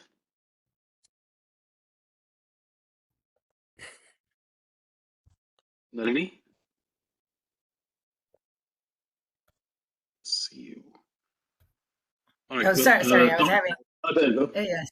Yeah, sorry, I was having trouble unmuting. Yeah, this is probably for later. I mean, while I really like your solution, I think it may be too granular, and it meaning that maybe it ought to be at a higher level, like maybe some type of prefix level, and not the client. I mean, and I totally agree with me and some kind of certificate. But there's also it can also be problematic. But as I said, this is probably for later discussion. Maybe it's like this slash 16 is in this location for IPv6, something like that. I just wanted to throw that out. Yeah, I understand your point, but the problem with that is that we still have the problem of overlay networks with a solution like this. So with this system, we want to totally avoid the use of IP to locate the user, but rather we should prefer just use IP to verify with like latency-based triangulation or things like that. But just verify a position given by a reliable signal.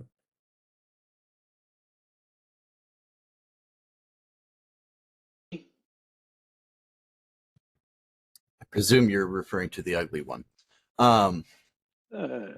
Thank you very much for the presentation. Do you have any thoughts or in ideas of who the GeoCAs would be for a client? Is that going to be like your service provider, my phone seller, the Google in general, or at what scale? Because especially doing latency-based triangulation, that's extremely expensive to do. So do you have any thoughts of who's going to do that and how they're going to be able to be compensated for that service? Yes, I think we should take some inspiration of current DNS services on maybe, for example, a holder of this type of GOCA could be from governments, because they will have some interest in keeping the sorry, I'm lost my words, keeping the control on their citizen data, location data. So this will be, for example, the governments or CDNs or whatever, I don't know, similar to the DNS architecture right now.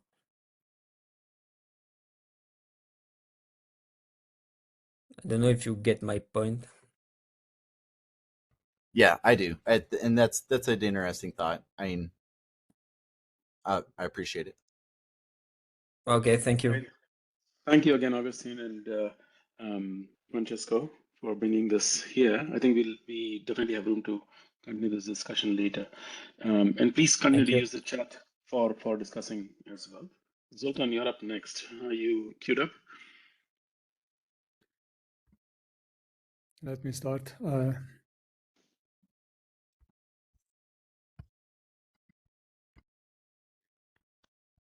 So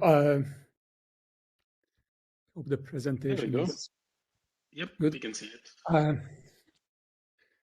First, I want to acknowledge that it's been great to see all the different aspects of the previous discussions.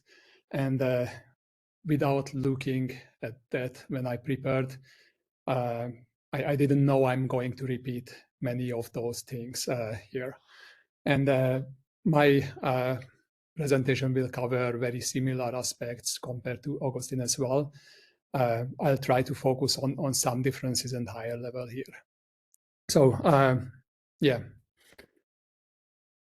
maybe a very quick recap on the use cases. So on the left-hand side, we've talked a lot about this in the last few days. We have various use cases, improving user experience, improving networks, optimizing closest server, and so on.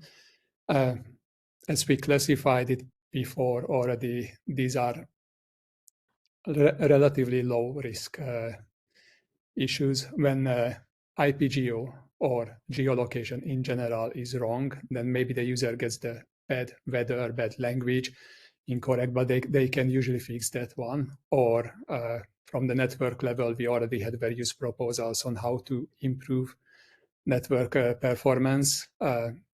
If it's based on geolocation, then maybe the user gets a slower connection if we miss the location. However, on the right-hand side here, we also have a very different aspect. We've covered that one already before as well. This is the legal or regulatory compliance, be it like content licensing or even various jurisdiction requirements, governments wanting to enforce something for all their citizens and so on. In this bucket, mistakes have a much higher, let's say, price that is potentially on the service provider to pay. So I'd like to focus much more on this part where actual mistakes are expensive. We currently typically do this, well, most geolocations by focusing on IP address, but yeah, I don't think IP address itself is the right way to do geolocation for all of these use cases, or well, for most of these use cases. The IP addresses were really not meant for geolocation to start with. And we have reasonably good accuracy for country level, although VPNs and other technologies already heard that one. If we need to go beyond the country level, like US states, or even to city level, as many of you proposed on the chat, IP addresses are, well, very best effort, to say the least. We also have various services that want to hide IP address, like privacy enhancing technologies. If we look at Apple Private Relay as one of these examples, then yeah, we've covered earlier that it is very costly to keep geolocation based on IP address. Like Apple Private Relay, last time I checked, had 60,000 IPv4 addresses in the geo feed. We've also discussed multiple times that it is not even clear what the geolocation is. Sometimes we want to understand where the eyeballs are, other times for serving purposes, especially knowing where the actual machines are is more interesting. What I want to focus here is the location that the service providers must apply. So it's more close to the eyeballs. And we've also covered that IP addresses carry much more information than just the location. Actually, it doesn't carry really a location information, but it has a lot of other information as well. So we already have alternatives, not just IP-based location. Some screenshots were already showing previously the use of GPS or other kinds of location information. There could be various different sources, but there are various problems with these other sources. This makes most service providers fall back to IP geolocation. And IP geolocation still is the default for the high stakes part because it's somewhat hard to spoof, and on country level, it's reasonably accurate. But if we are looking for a new location signal, what are the attributes that we would really want to focus on? Well, one is accuracy. We want to be sure that the user is there, at least for compliance reasons. We have to know that it's hard to spoof or pretty much impossible to spoof the location. So we have to have this trust bucket as well. It should be also available for services to use this one.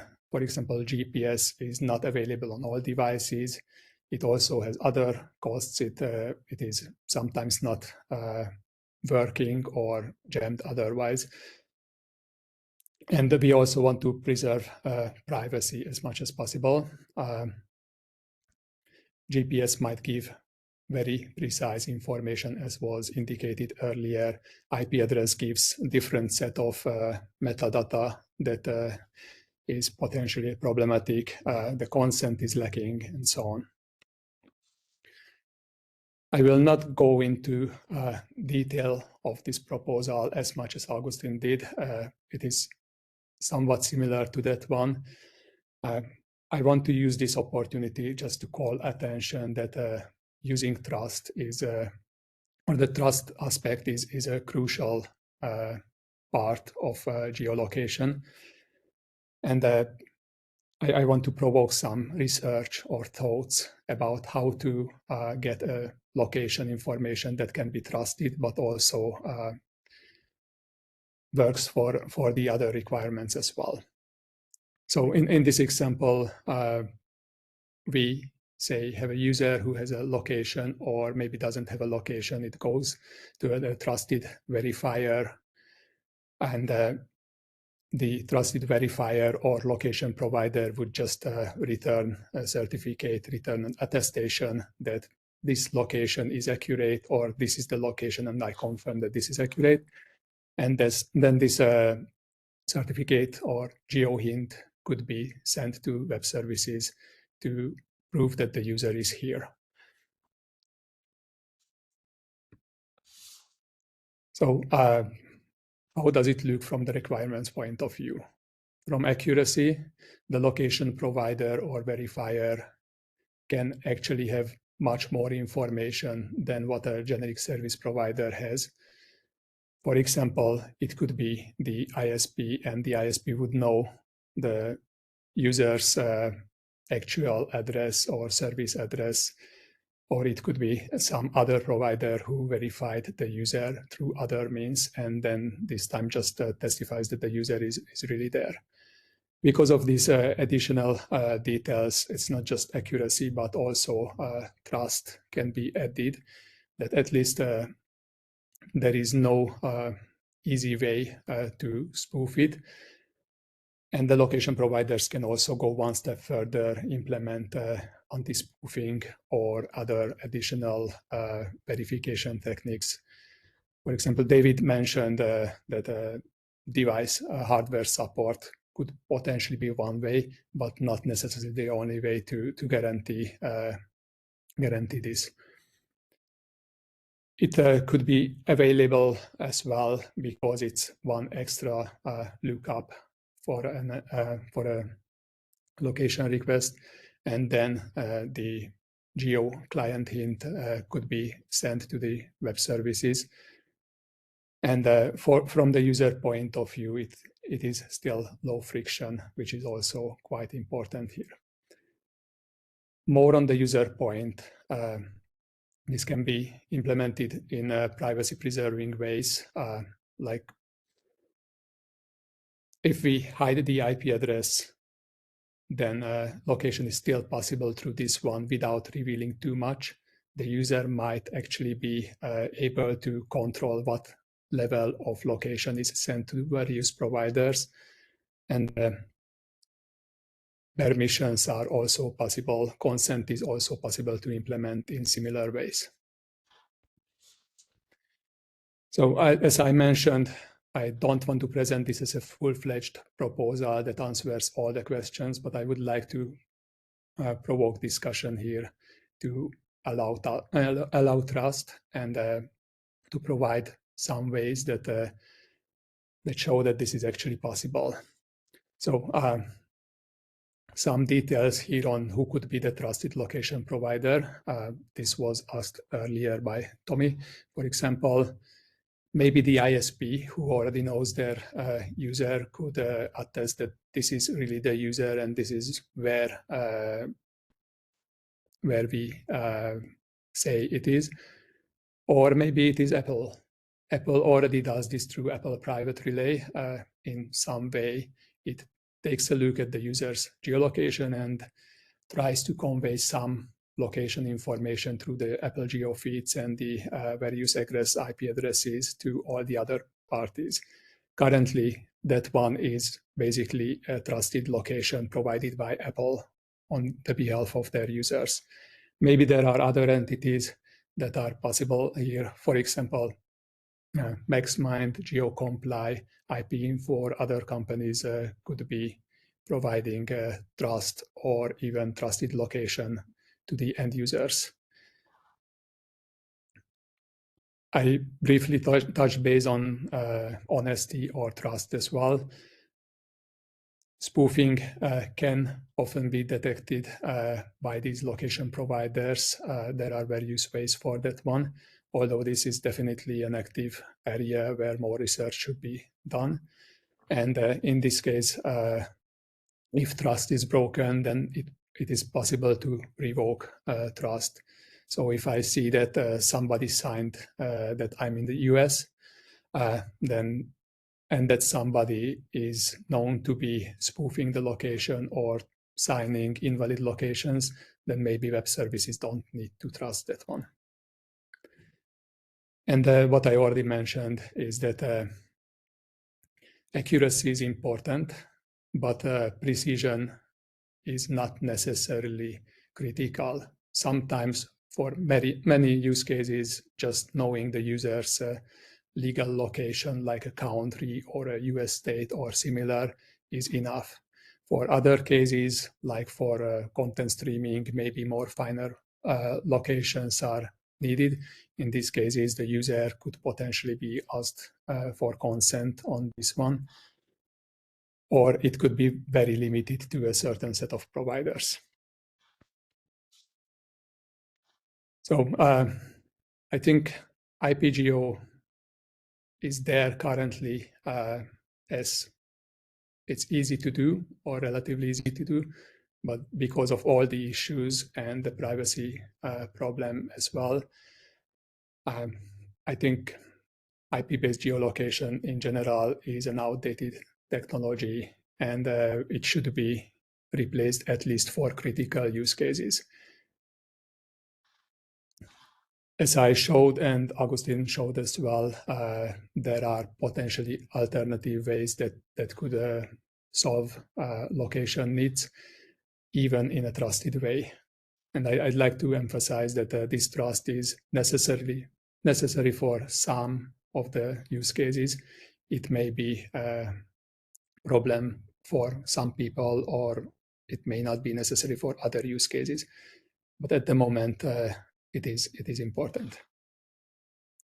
So yeah, what we've also seen with the Apple Private Relay example, having 60,000 IPv4 addresses, is that moving away from IPGO would actually benefit various web services, network operators, and even user privacy. If Apple can do 60,000 IPv4 addresses, that's great. If somebody else wants to set up a similar network, they may not be able to pay that much for the IP addresses. Thank you. Thank you for the presentation, Zoltan. Well, I think this broadly again, it's lovely to see people thinking about how we could replace the existing systems, but we should all be quite aware, and we probably are, that new broad architectures bring in their own issues, and this chat is like going into a lot of those things. I think that's valuable to think about as well as you're thinking about these systems, to understand what are the potential potholes or issues that come out of the new architecture as well. I will take a couple of questions if there are any on this.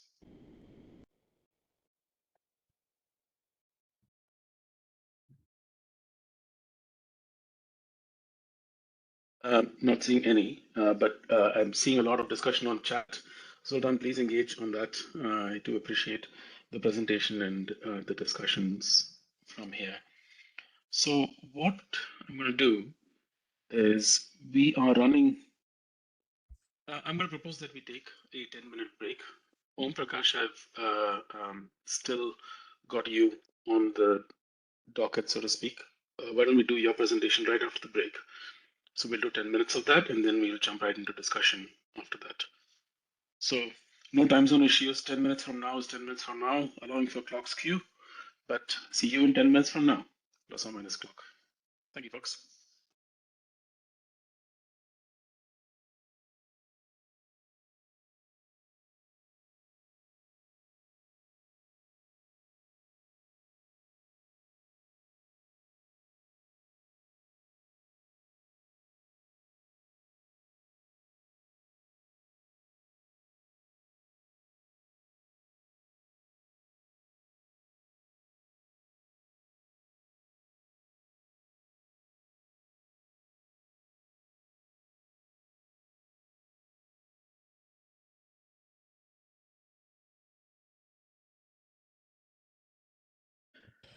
Let's actually get going. I'm gonna make the most of the next hour and 10 minutes, hour and 7 minutes that we have left.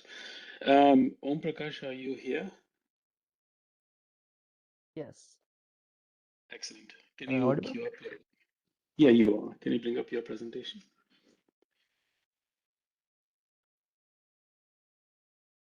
And so again, for context for people, this was one of yesterday's presentations. So this is going to be more on gaps and stuff, but I think it'll be good to get a perspective here. Yeah. So while Om Prakash is bringing up his presentation, and say that just queuing up the subsequent discussion, we're going to have some discussion about what to do next, where do we go from here, sort of trying to wrap up what we've been doing over the last 3 days. So think about that, and bear in mind there are a lot of people here who will want to get in queue. So just keep that in mind. But with that, Om, it's up to you now. We'll have 10 minutes for this presentation, including Q&A. Go for it, Om. Is the screen visible? Yeah, screen is visible, Yeah. yeah. If you go to slideshow, that'll be useful. There we go. Take it away. First of all, I'd like to say that I'm extremely sorry. I couldn't present it yesterday due to some issues. I'll be taking very, very short time and then discussing only a few points from my side. I'm based in Nepal and I'm so excited. And it was a lot of learnings from me to learn a really good insights as really new topic to me before I participated. So I'm grateful for the presentations and able participants as well. So I won't be going to the basics of what IP geolocation is and all those things. I'd like to share a recent incident in Nepal. Around more than 20 social media applications were banned due to different conditions, and all of the sudden, different services like VPN and proxy services were increased, and a lot of citizens and participants, people started using those services to access the resources that were blocked by a normal network use. So you could see how people started using different services, and that kind of defy the original proposal of banning those services. So if you're not talking about the citizen and forget about what should be the access, one thing to understand is that it was one of the failure from the side of regulator.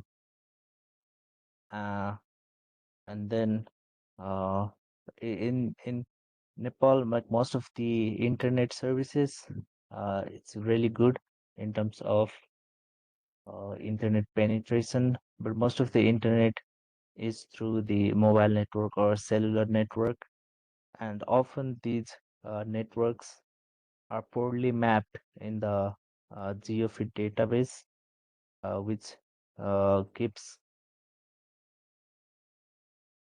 which gives really bad picture of where and what geolocation a person is.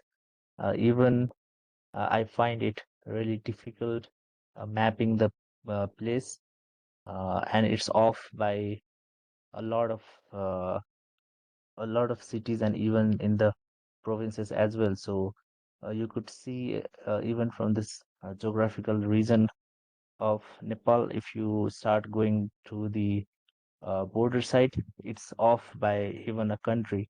So even if you are sitting in Nepal, sometimes you could be shown as in the China or in India.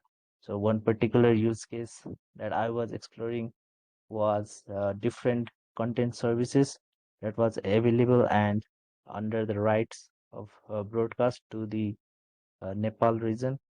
It was being blocked in different networks because it was being flagged by a different flagged as a different location by different countries. So these kinds of incidents happen. Um, so I know I mentioned a lot of gaps and problems in my next slide, but I spoke a few of them. And in terms of providers and companies, I don't see anyone providing the geo services in Nepal, but I find really interesting companies who are doing those kind of services. So I was really interested and hoping to explore few of them after these sessions as well. And in terms of issues with ISP and other things, the issue with CGNet and other kind of technologies still exist. But one thing that I want to mention is that the IPv6 penetration is really good in Nepal. So almost like 65% capable. So I think the IPv6 geolocations is also one of the really interesting topics for us. So I think we have a lot of good opportunities here in these regions as well. I won't go through a lot of these topics, but yeah, that was my presentation. I might be wrong in a lot of aspects because I'm really new in this field, and I just shared you my experience and what I feel, and happy to take some questions as well. Thank you, and I'm once again sorry for not being able to present last time. Thank you so much. Thank you, Om. I really appreciate your point of view as well. I think that regions which have also a lot of up and coming operators and so on have very particular issues that we should be sensitive to and understand the use cases and the problems that are faced there. So thank you for representing some of that. Do we have any questions for Om?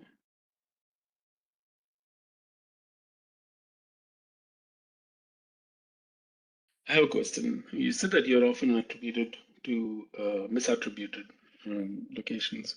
Is that something that is that because of IP address block procurement being from other regions commonly? I think, yeah, I think it's because of the mismatch of the different IP blocks.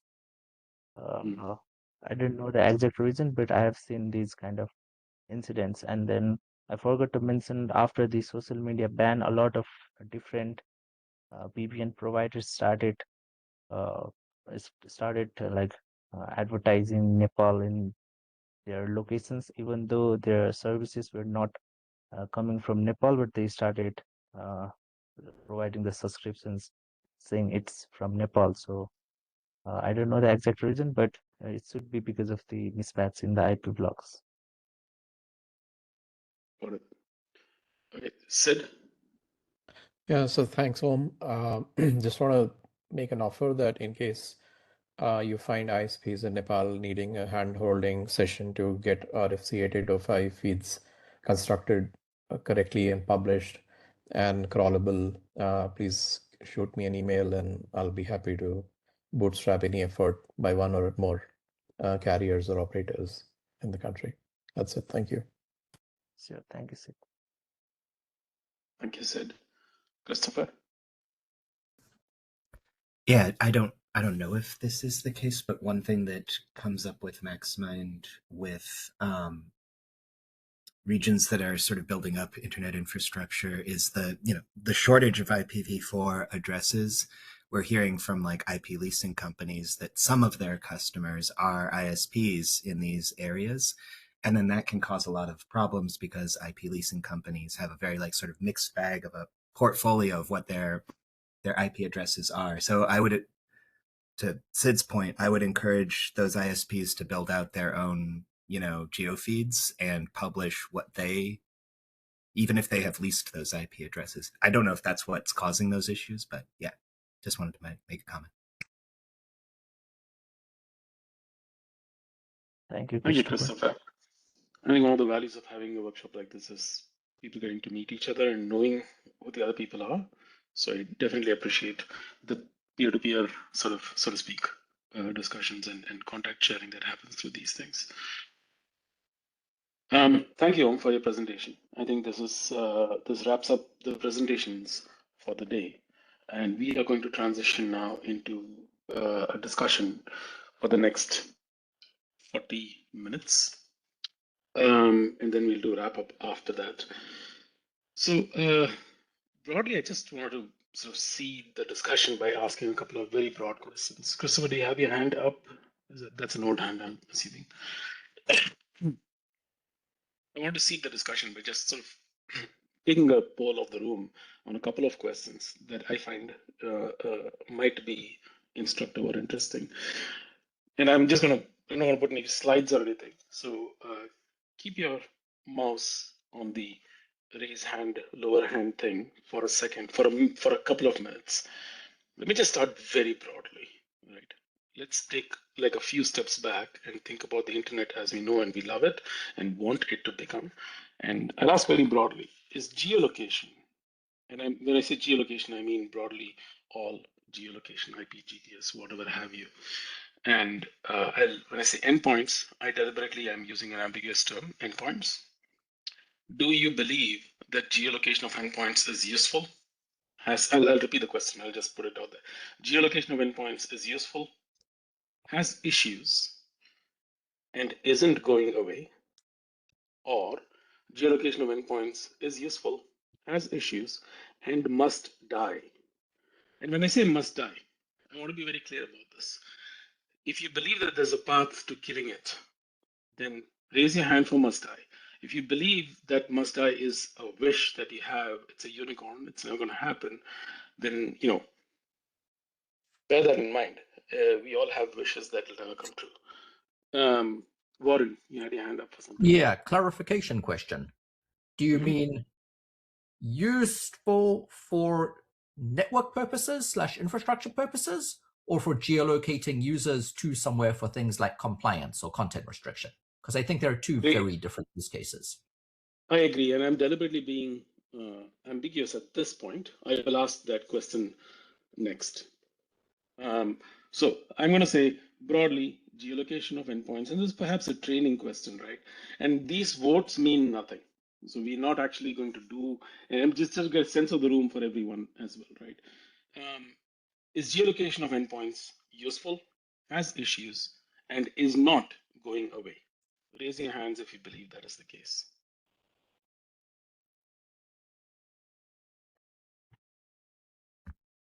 Are we raising hands in WebEx, or are we waving them around on the video? WebEx, please.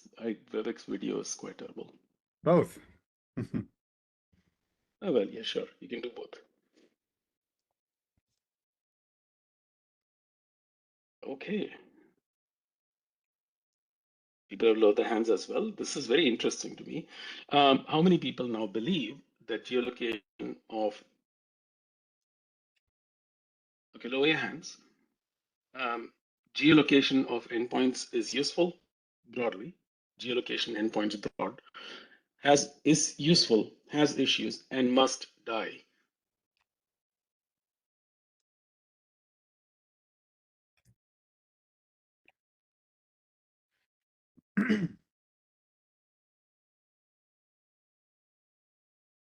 Okay, that's enough time given. I'm assuming that some people didn't raise their hands and wanted to, but that's all right. I think this is a good,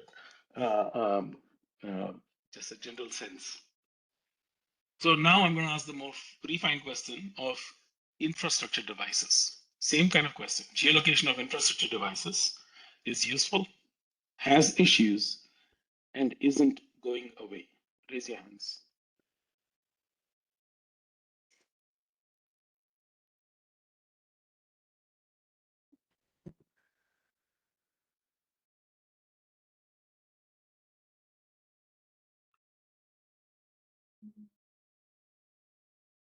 I think a bunch of people not saying anything.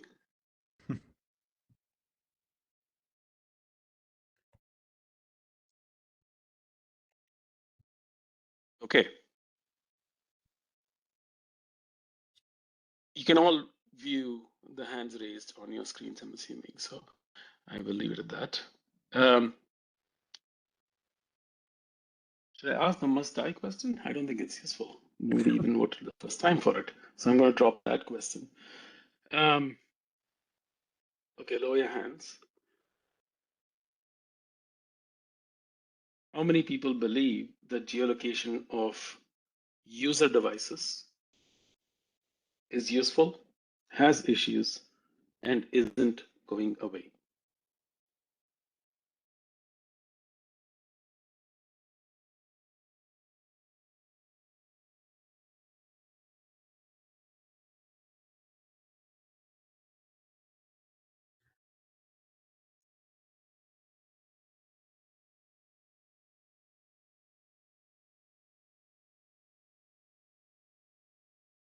That's Must about admit, I'm half the having room. somewhat of a hard time parsing the questions, some of them. Yeah, perhaps. I mean, it's not meant to be. It's always the hard thing with doing a. I know, but doing I'm a not hum or trying similar. to also. Yeah. We're also not trying to take a hum for action. Yep. To be adopted. So it's really a sense of the room. How many people believe? Okay, lower your hands. So the WebEx interface is not making it easy for me to really take a note of anything here. How many people believe that geolocation of user devices is useful, has issues, and must die?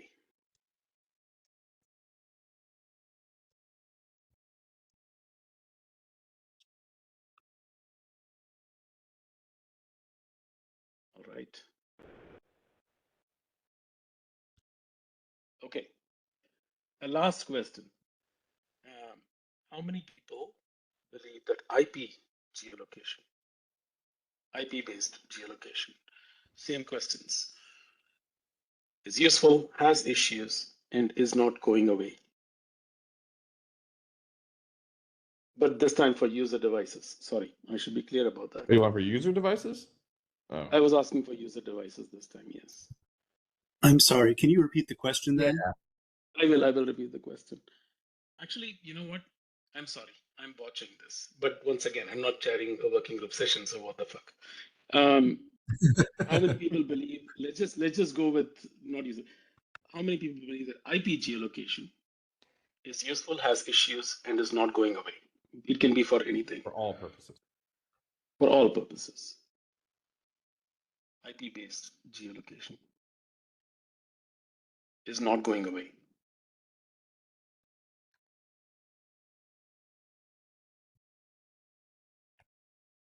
This is a smaller number of people than I expected.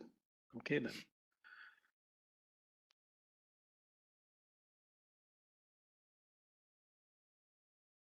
Okay, lower your hands. How many people believe that IP geolocation for any of these purposes is useful, has issues, and must die?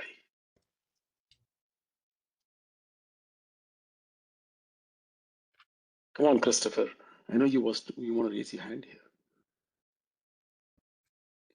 What? I thought that you're saying it must die. Yeah. I'm teasing you. Hey, I mean, I Jana, can find like another job.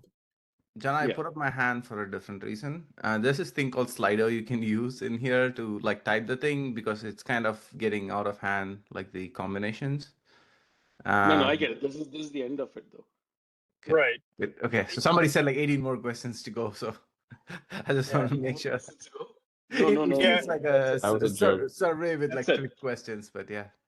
That's it. I was just trying to get a sense of the room here, and I think that this is also to seed the discussion, right? So that's all I have.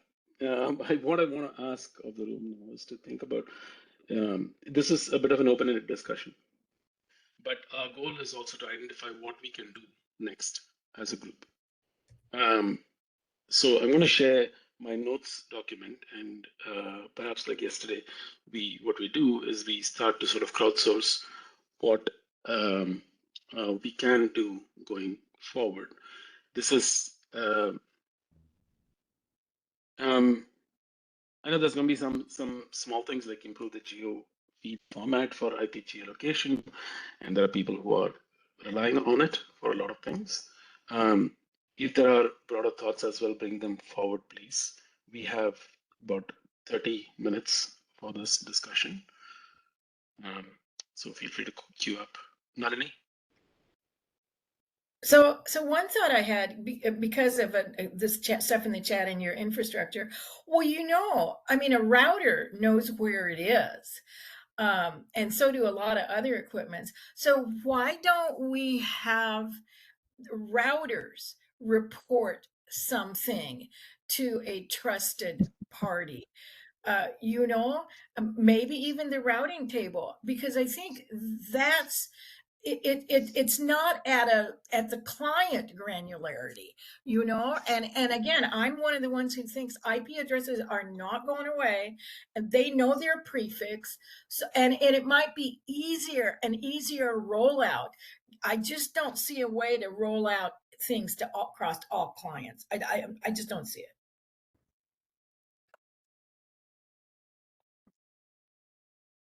Jason?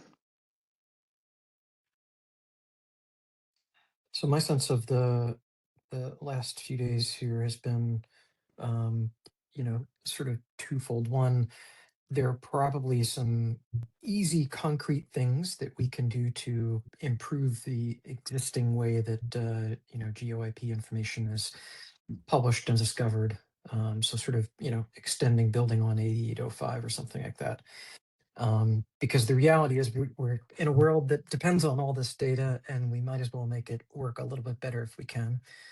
And then I think the question is the longer term, and I feel like we've regularly come back to the use cases, or the requirements, really, the problems we're trying to solve, which tend to go into these two different and very distinct areas of individual location and what that means in like a search related context or finding something nearby you physically.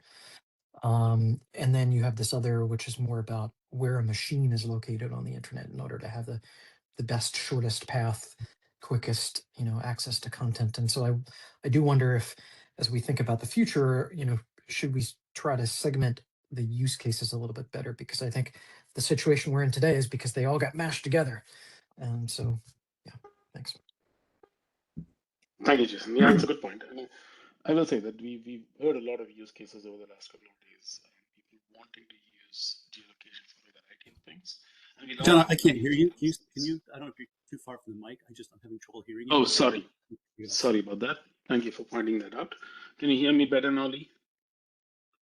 Okay. Saying that, I was agreeing with Jason in saying that, yes, we have heard a lot of use cases over the last couple of days, and they do fall into various categories. I don't remember what I was going to say earlier, but let's move on. Tommy? Hey, so firstly, for as kind of a response about making routers do the job, and then secondly, a little bit of like kind of moving as to like what do we want to say. For routers, people already lie and ignore BGP. So I don't see a point in which that's going to improve anything. And then secondly, for like where with this discussion, it feels to me like we have two different categories of opinion: either get rid of IPGO entirely or extend what we have already. And I feel like if we, in this situation, there is a good enough reason to say there are use cases and uses for extending 8805, and that we should look at adding in some of the extra things that we've looked at as flags and or ways to improve it.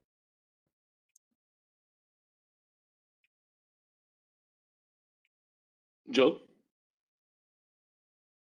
Yeah, sorry, I'm mobile, but I think one of the things that's not captured in the way we're treating these things now is the claim being made about IP addresses, right? Like some of these proprietary geo feeds will distinguish between VPN and not, but operators providing geo feeds are fundamentally not like stating what they're being used for, and that's not being fed into these data sets. So, I mean, a data set that's composed of geo feeds that come up from a bunch of people with mutual interests ought to be able to express like a better description of like what a prefix is being used for, the nature of the users behind it, and so on. Like, so that, for example, the Apple privacy relay claim could be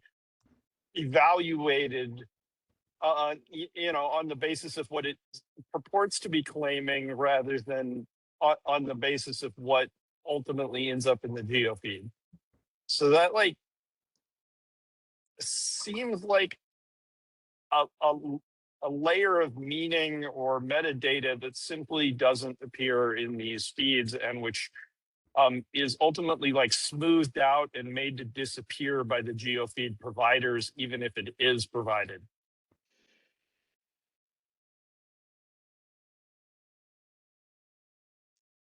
Yeah, that is generally, yes, agreed. Eric?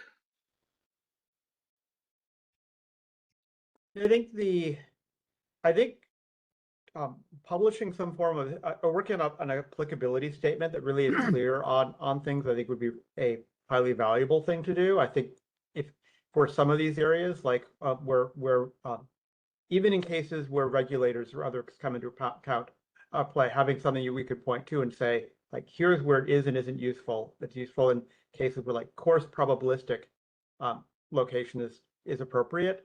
And for some of the other infrastructure cases, I think having something to point to would be useful.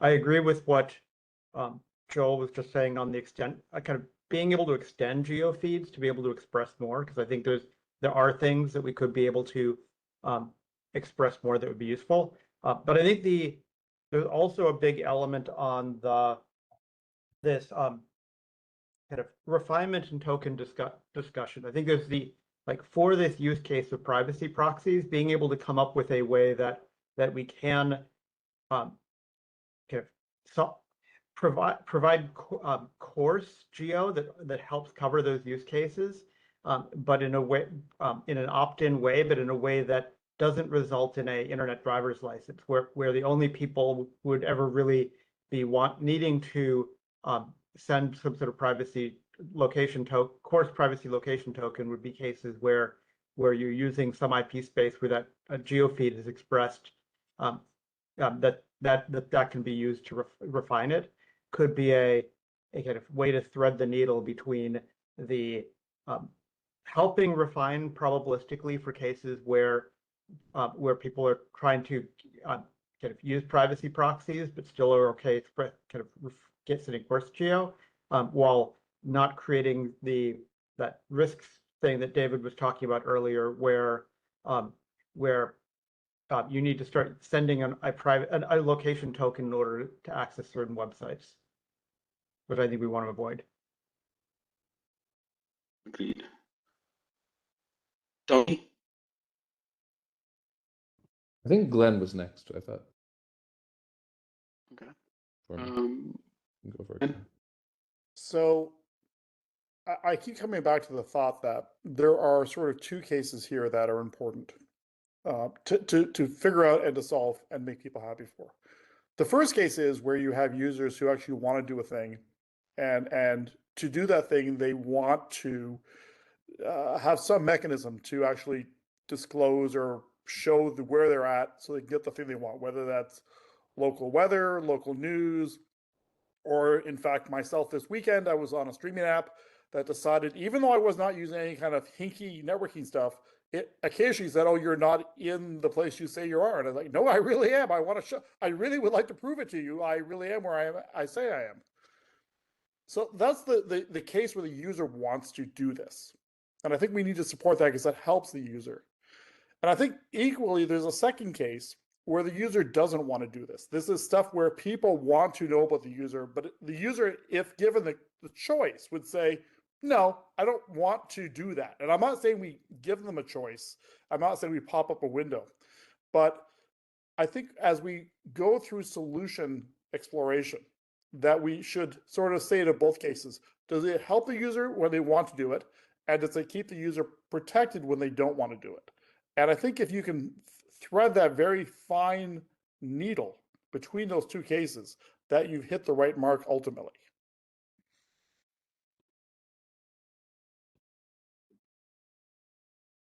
I think it makes, yeah. There's again a bit higher level thing as I'm trying to think about what we want to do for next steps, and there's practical next steps we need to do as far as writing a workshop report. But bigger than that, what do we want to do collectively in the ecosystem?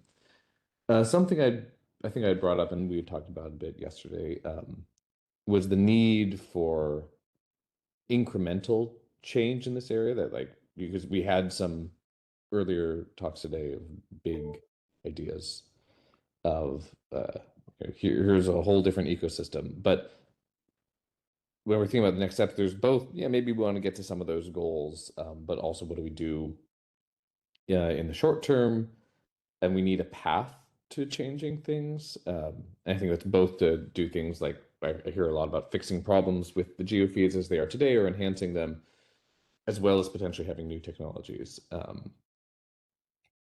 So I think it's important to think about how we transition to adopt better technologies. And then a part of that is also, what are the incentives to do that, right? Because anytime you're trying to change anything on the internet, you are dealing with inertia and ossification, and a lot of the issues we see with deploying new things, and why we have to do a lot of manual work around geofeeds is because of this degree of ossification.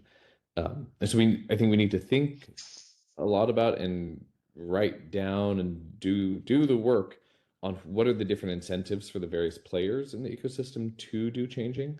But I'm hopeful that like there is a good way through this, because there are a lot of problems that we've identified with inaccuracies today, like things where if you are a consumer of this information, it's pretty costly to, with the status quo, to get things right.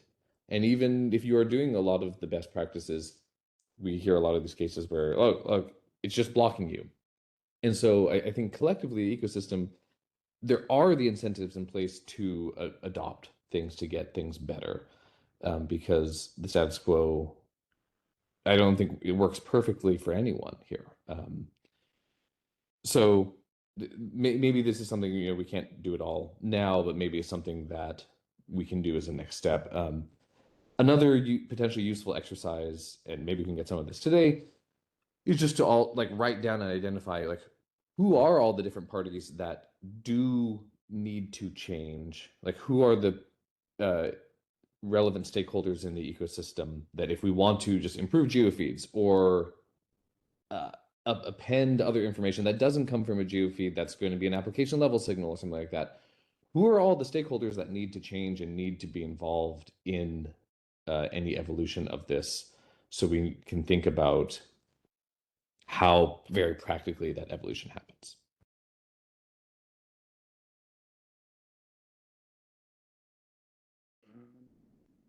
Thank you for the thought, Tommy. Who's next?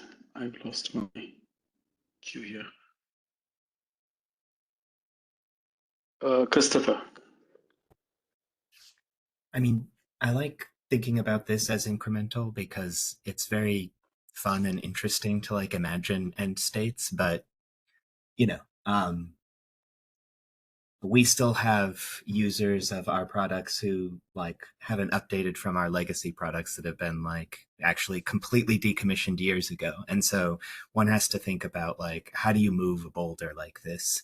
I don't know. I do think that data brokers have an interesting role to play here, because we are kind of at the hinge of all of these questions, right? We're at the hinge of people trying to publish information about where networks are, the people using that data. And I think we need to spend more time talking to all of those different stakeholders, because sometimes even within the same company, someone will be using the data, another team will be publishing the data. And if the company is large enough, they don't really necessarily even understand all the uses of how their own data might in some ways being fed back through our systems into their own platforms. I do think improvement of the GeoFeed standard is a good place to start. I think that there is more motivation to do that now. I'm hearing more from different network operators, and I think that there are other industry pressures where at least some of the more sophisticated clients who use this data understand, and Maximind tries to be transparent about the fact that the data has a very limited accuracy and utility, so it has to be part of a larger sort of solution. So being that kind of hinge between all these different parties is an interesting space to be. And I don't know, that's where we're trying to put some of our effort. We'd love to be continue to be involved in conversations and help facilitate them.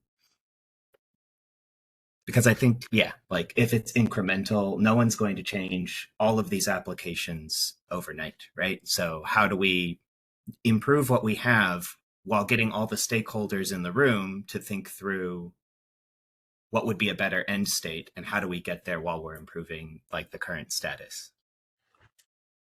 Yeah, I do appreciate that, Christopher. And I think that it's actually, again, a forum broadly. I think I'll just insert my view here that we basically missed the forum for discussion of these things, which has all of the stakeholders in it.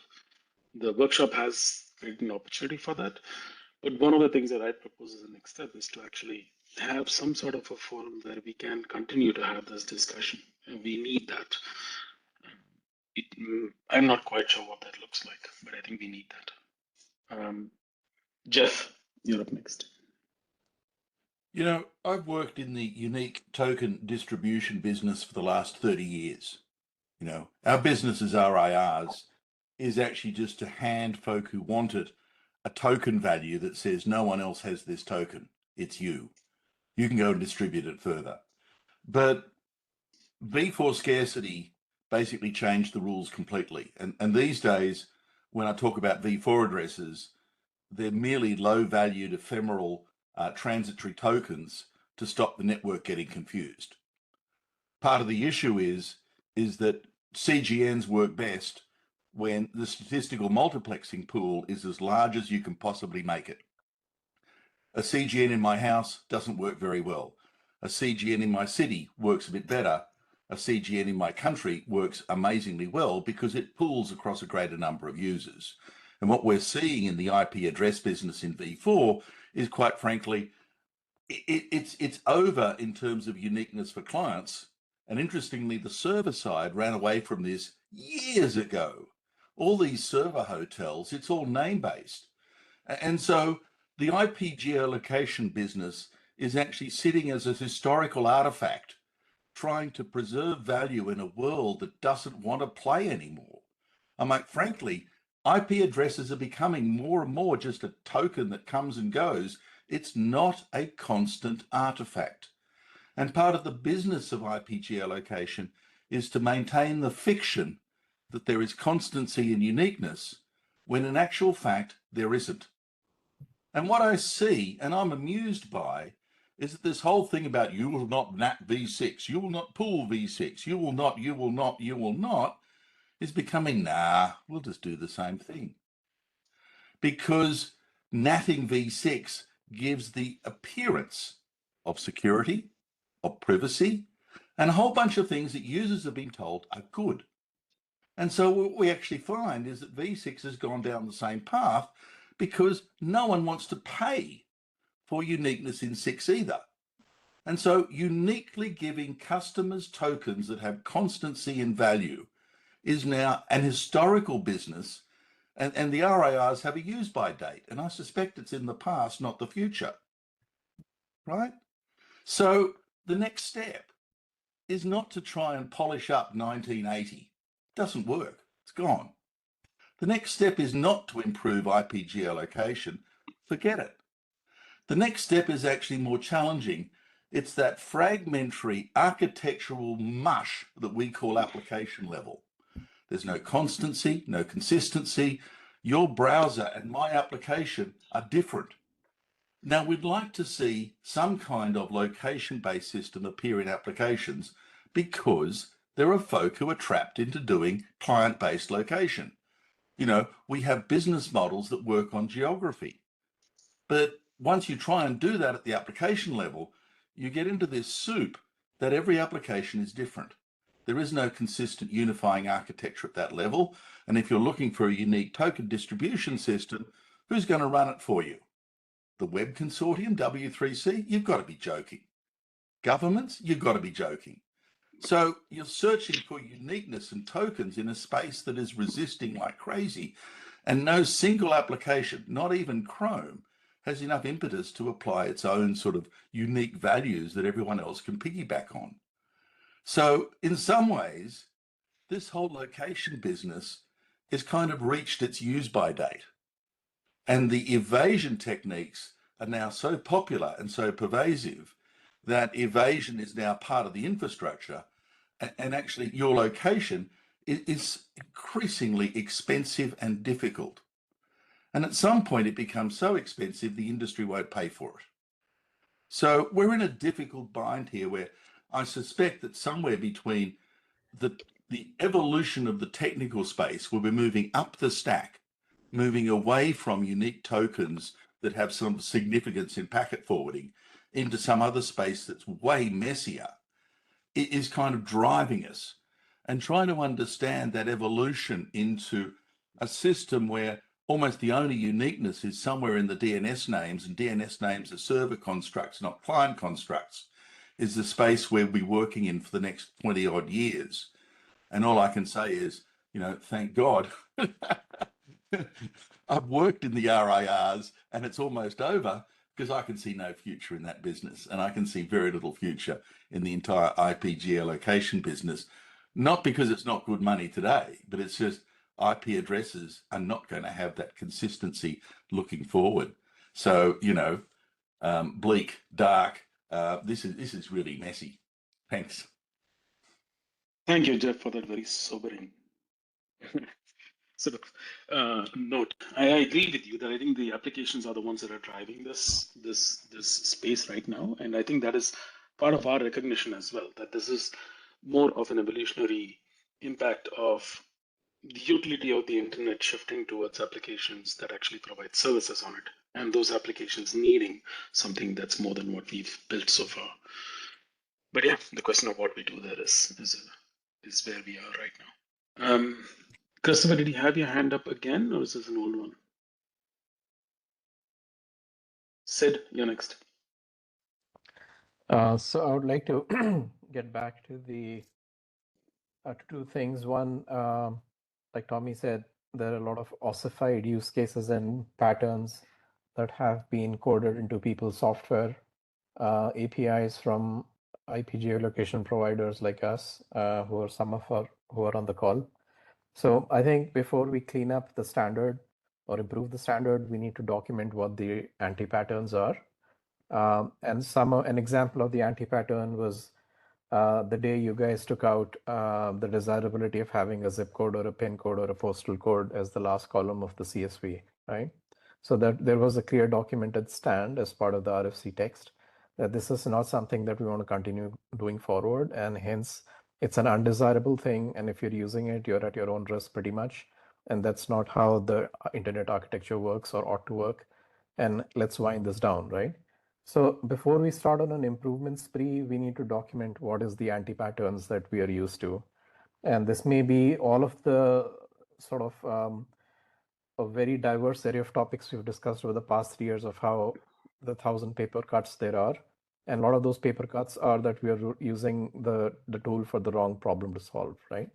So how do we define a suitability statement as part of the IAB or the IETF and make the ossification or the deossification of entrenched anti-patterns easier on us?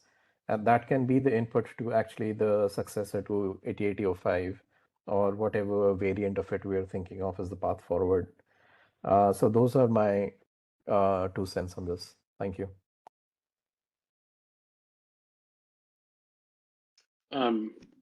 Thank you. And I'll also note that this is in the notes document. Somebody can post a link, because I can post a link to the notes document if you want to. We're crowdsourcing basically through this discussion what we want to do as next steps. Nalini? So I wanted to throw a couple of things in as far as steps forward. As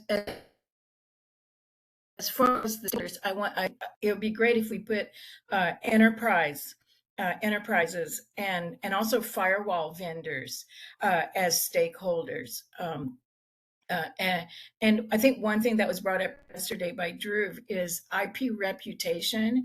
It is a different thing than geolocation, but it's often used together.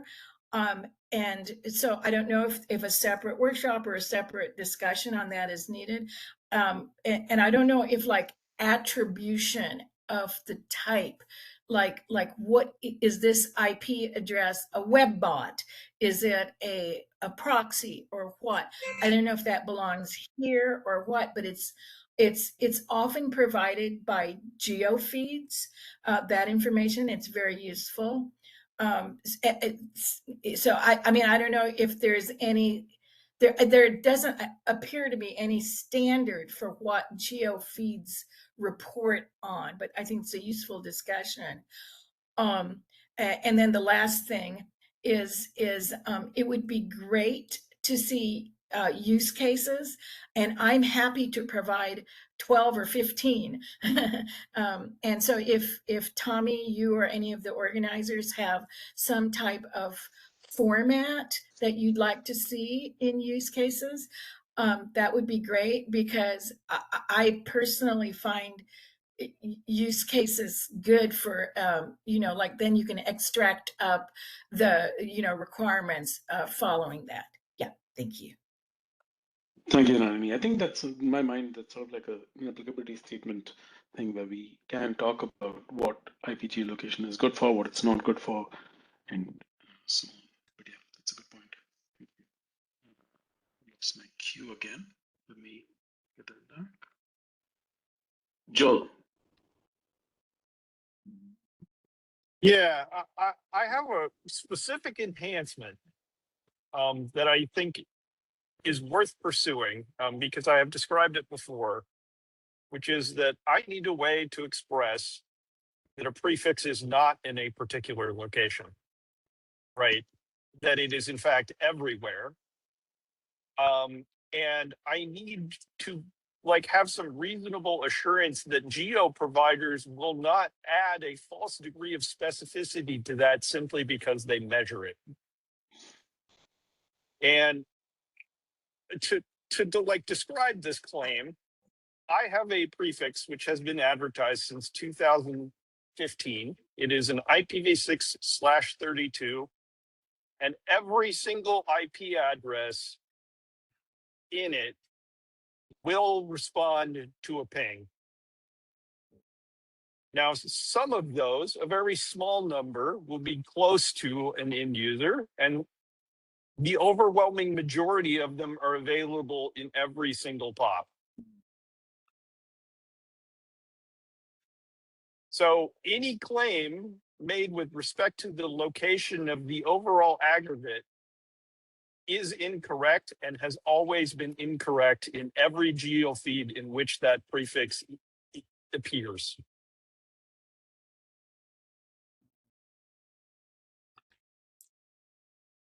That's it. Thank you, Joel. I think you got the false specificity and the ability to capture any cast as points. Eric? Yeah, so the kind of thought based, I put this in the chat as well, but thought based on the kind of some things from Om's presentation and discussion following that, as well as some things that Jeff was saying, is it might be worth us thinking about differentiating IPGeo in the IPv4 world and IPVGeo in the IPv6 world, because we may be kind of, with the ecosystem there has been changing enough over the past few, like 5-10 years, that IPv4 as a token for geolocation probably is starting to kind of reach that end of life where, yes, it's useful in some cases, but its general utility is going down and down and down over time. Like the address broker case, where people are kind of leasing addresses around more and more, and there's more and more churn within networks, means that things are are bad on the IPv4 side, and presumably will just keep getting worse over time. And having a way, but content providers aren't necessarily kind of appreciating or responding to this yet. Like you look at Nepal, and Nepal, while is great on the client side of IPv6 adoption, is really far behind on the server and content provider side in IPv6 adoption. So figuring out, are there ways we can use this as kind of a pressure point or statement of, like, if you're trying to do IP geolocation, you really should be trying to make your content available or your service available over IPv6, because IPv4 geolocation is in some ways kind of becoming deprecated and will just get worse over time. Understood. Lee? Yeah, thanks. Yes, Jonah, you have written down, you mentioned the idea of an applicability statement, and I think that is, I sort of want to recharacterize that or add to it to say, I think a BCP document saying when you're handling or ingesting IP feeds, IP geolocation information, best practice means do this, don't do that, kick it to us to another path to do additional evaluation on. I nominate Oliver, Christopher, and Nalini to work on that BCP, and I think that Eric just put his hand up to talk about IPv6 over IPv4 in that document as well. Good, thank you. Good note. I also, in terms of stakeholders, and good list of stakeholders. Different stakeholders for different parts of the problem. Like if we're talking about completely new ways to handle things, then maybe different stakeholders are required. Then how do we make incremental improvements over what we have now? I'd like to add VPN operators. I think that they have a dog in the fight. And then sort of we haven't really written I think Joel said yesterday, I guess Joel was talking about an ontology. I'm looking at a taxonomy of geolocation in the geopolitical sense and location in the topological sense. Those are different use cases that we keep talking about. And it's been very clear, but I think we probably need to capture that in the notes to make sure that we're representing that these are different use cases. And to my opinion, topologically, IP address is a pretty good inference, and where it's wrong, it's intentionally wrong. But for geopolitical, it's a so-so inferential measure, and they're probably now we're back into all of the other clever new ideas that we've talked about. Thanks.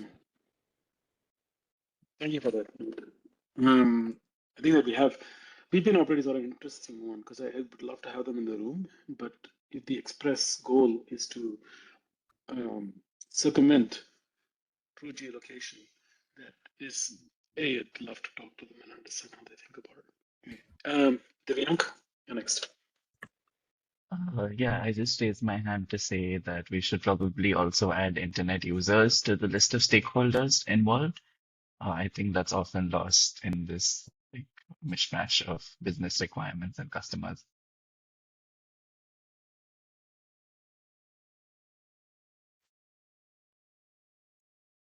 Excellent point. Thank you, Devyank. Marwan? Hi, folks. Sorry for dropping out and returning. So if any of this was covered, I apologize, and people can put me in my place. I think I started by wanting to say one thing, but I need to push back on a couple of things first. I think it's interesting, the idea of I want to be able to say that my addresses are nowhere, which gets into the anycast versus not anycast.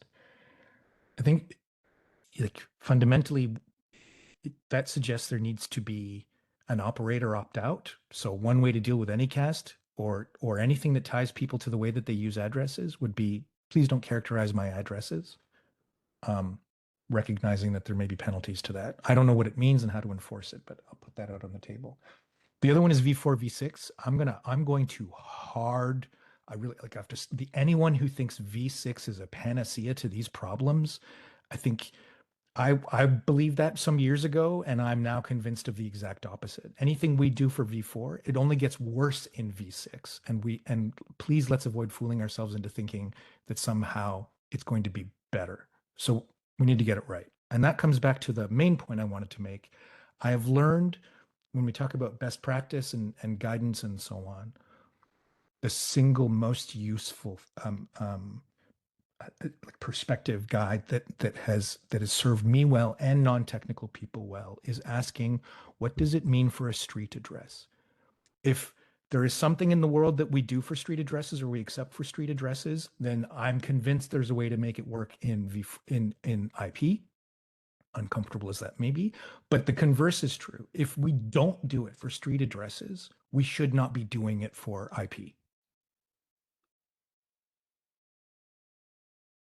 Thank you, Marwan. I'll just chime in to say that, yeah, v6 is generally as broken as v4, but v6 has flexibility to be less broken potentially in the future.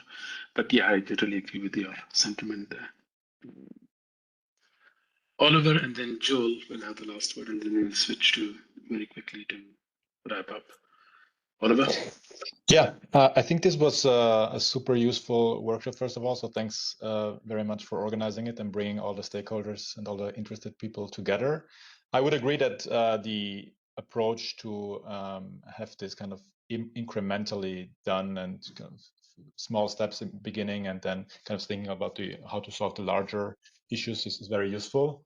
And yeah, happy to contribute to working on a BCP of what kind of things to avoid when handling geofeeds and these kind of issues. And I think, yeah, also as has been pointed out in a couple of presentations and discussions during those 3 days now, there are some things which would be useful to have in as an extension of RSC 8805. So yeah, happy to work on that as well. Thank you, Oliver. Joel? Yeah, I was just going to respond to Marwan a little bit. I 100% agree with him. Our IPv4 practices mirror our IPv6 practices, not the other way around.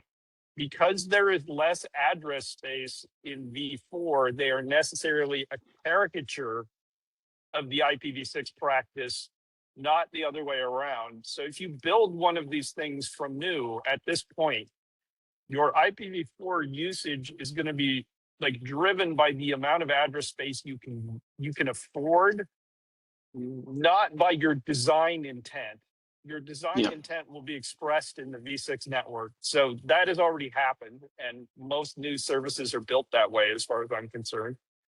But the other thing is it's not that I want to express that the prefix is nowhere. It's that I want to express that you cannot rely on it being in a particular country or in a particular location. It's just to say that it's everywhere. It's probably very close to you. But what it isn't is like the claim that the prefix is in the United States cannot be relied on if you're in any other country, because it's being served to you from as close to you as we can possibly get. And with that last word, thank you all for the lovely discussion. I think we'll switch now to wrapping up and next steps. So I'll invite Tommy, Jason, Warren to unmute themselves and sort of where do they go from here? Weston. Well, this is Jason. I'll just say, first off, thank you everyone for participating and such a rich discussion. This has been really great to bring all these, minds together and expertise, sharing and all that good stuff. Please, feel free to continue to add things to those notes pages. One of our tasks is to write a workshop report. So that labor lies ahead in our future. And sometimes these workshop reports, at least in my opinion, take a lot of time to complete.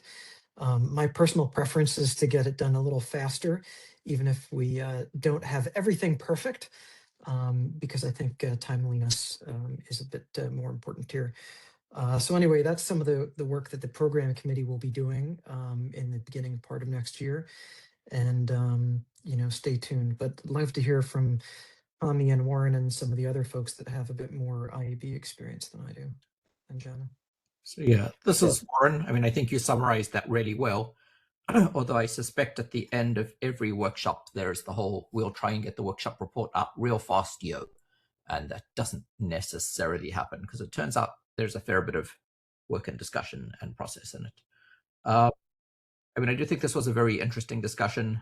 And I think that it's also interesting how much it appears that people are trying to use IPGeo for stuff that it originally intended for. Right? Like the original sets of use cases was network infrastructure, but it's become clearer that it's being used, or some would say, for many other bits too. But yeah, thank you everybody for organizing this, and also to the Secretariat for their massive work. By the way, Warren, on those use cases, I would maybe say this is a very creative community. Come up with lots of ways to use this sort of data. For sure. Yeah, so chiming in, of course, we're going to have the report here. A number of people have been asking, how do they keep up the conversation? So again, pointing out that we do have the mailing list that will stay around, and we can use that for discussion. I know we already have had some, so thank you for that. And let's keep that up. I think one of the things collectively we want to think about, and we can use that mailing list discussion for is, where do we keep the conversations going here? I don't, we have some practical incremental things that maybe we want to specify in the short term, but I don't think, we have all the pieces. We're going to write down all the technical specs tomorrow and then like ship it. Like there needs to be, I think, more thinking, and that's stuff that's not going to be something that's possible in a 3-day workshop. We need to go back and have more discussions over time. And so I think figuring out the venue for that is important and useful. One of the things that can happen, and there is precedent for out of workshops like this, is that we can spin up a IAB technical program, and that's essentially it's not a IETF working group, but it's more of a place to continue these discussions on some sort of regular cadence, with the hope of figuring out where do we find the right technical homes, the right next steps, as a way to also include this broader community that may not be always going to a full IETF plenary meeting. So that's the type of thing that would be interesting to get feedback on, if we have appetite for that, if we want to keep this group, or like a superset of this group, engaged in discussion. Yeah, so let's talk about that collectively. Happy to hear people's input via email. And yeah, we will continue to share updates as we work on the report here.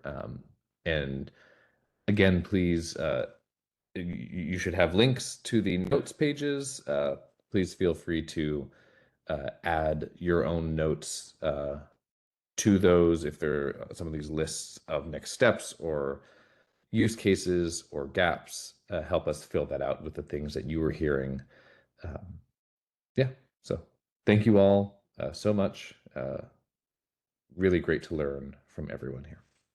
I'll just add to Tommy's note that I want to emphasize that this is we have more people who haven't been able to participate in this, and we want to include those voices as well. In the interest of understanding deployment incentives and the stakeholders, we want to make sure that everybody is represented. And so going forward, whatever fora we decide to use, we should include them as well. I think that one of the important things, just very practically, is that we need to have a sort of an umbrella under which we can all be present, because MaxMind and IP Info could otherwise not be present without a lawyer in the room.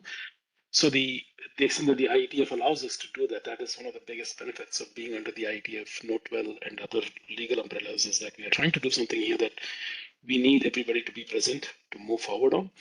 And I think continuing to use that umbrella, it becomes very useful. So we will keep that in mind. But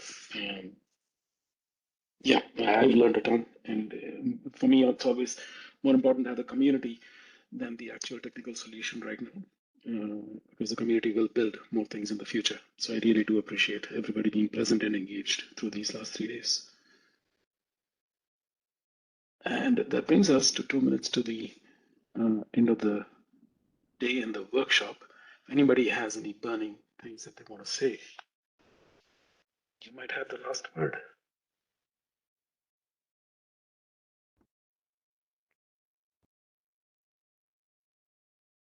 I think Joel has his hand up. I don't know if you wanted to say something. I think Joel's it's an old hand. He's on his mobile device, so I'm assuming he couldn't bring it down. There you go. All right. I think we're probably done then. Yeah. And recordings and everything will be visible and sent out to everyone. So thank you all. Hope you have a great rest of your day and week, and we will see you virtually. Thank you, folks. I'll see you. Thank you. Thank you.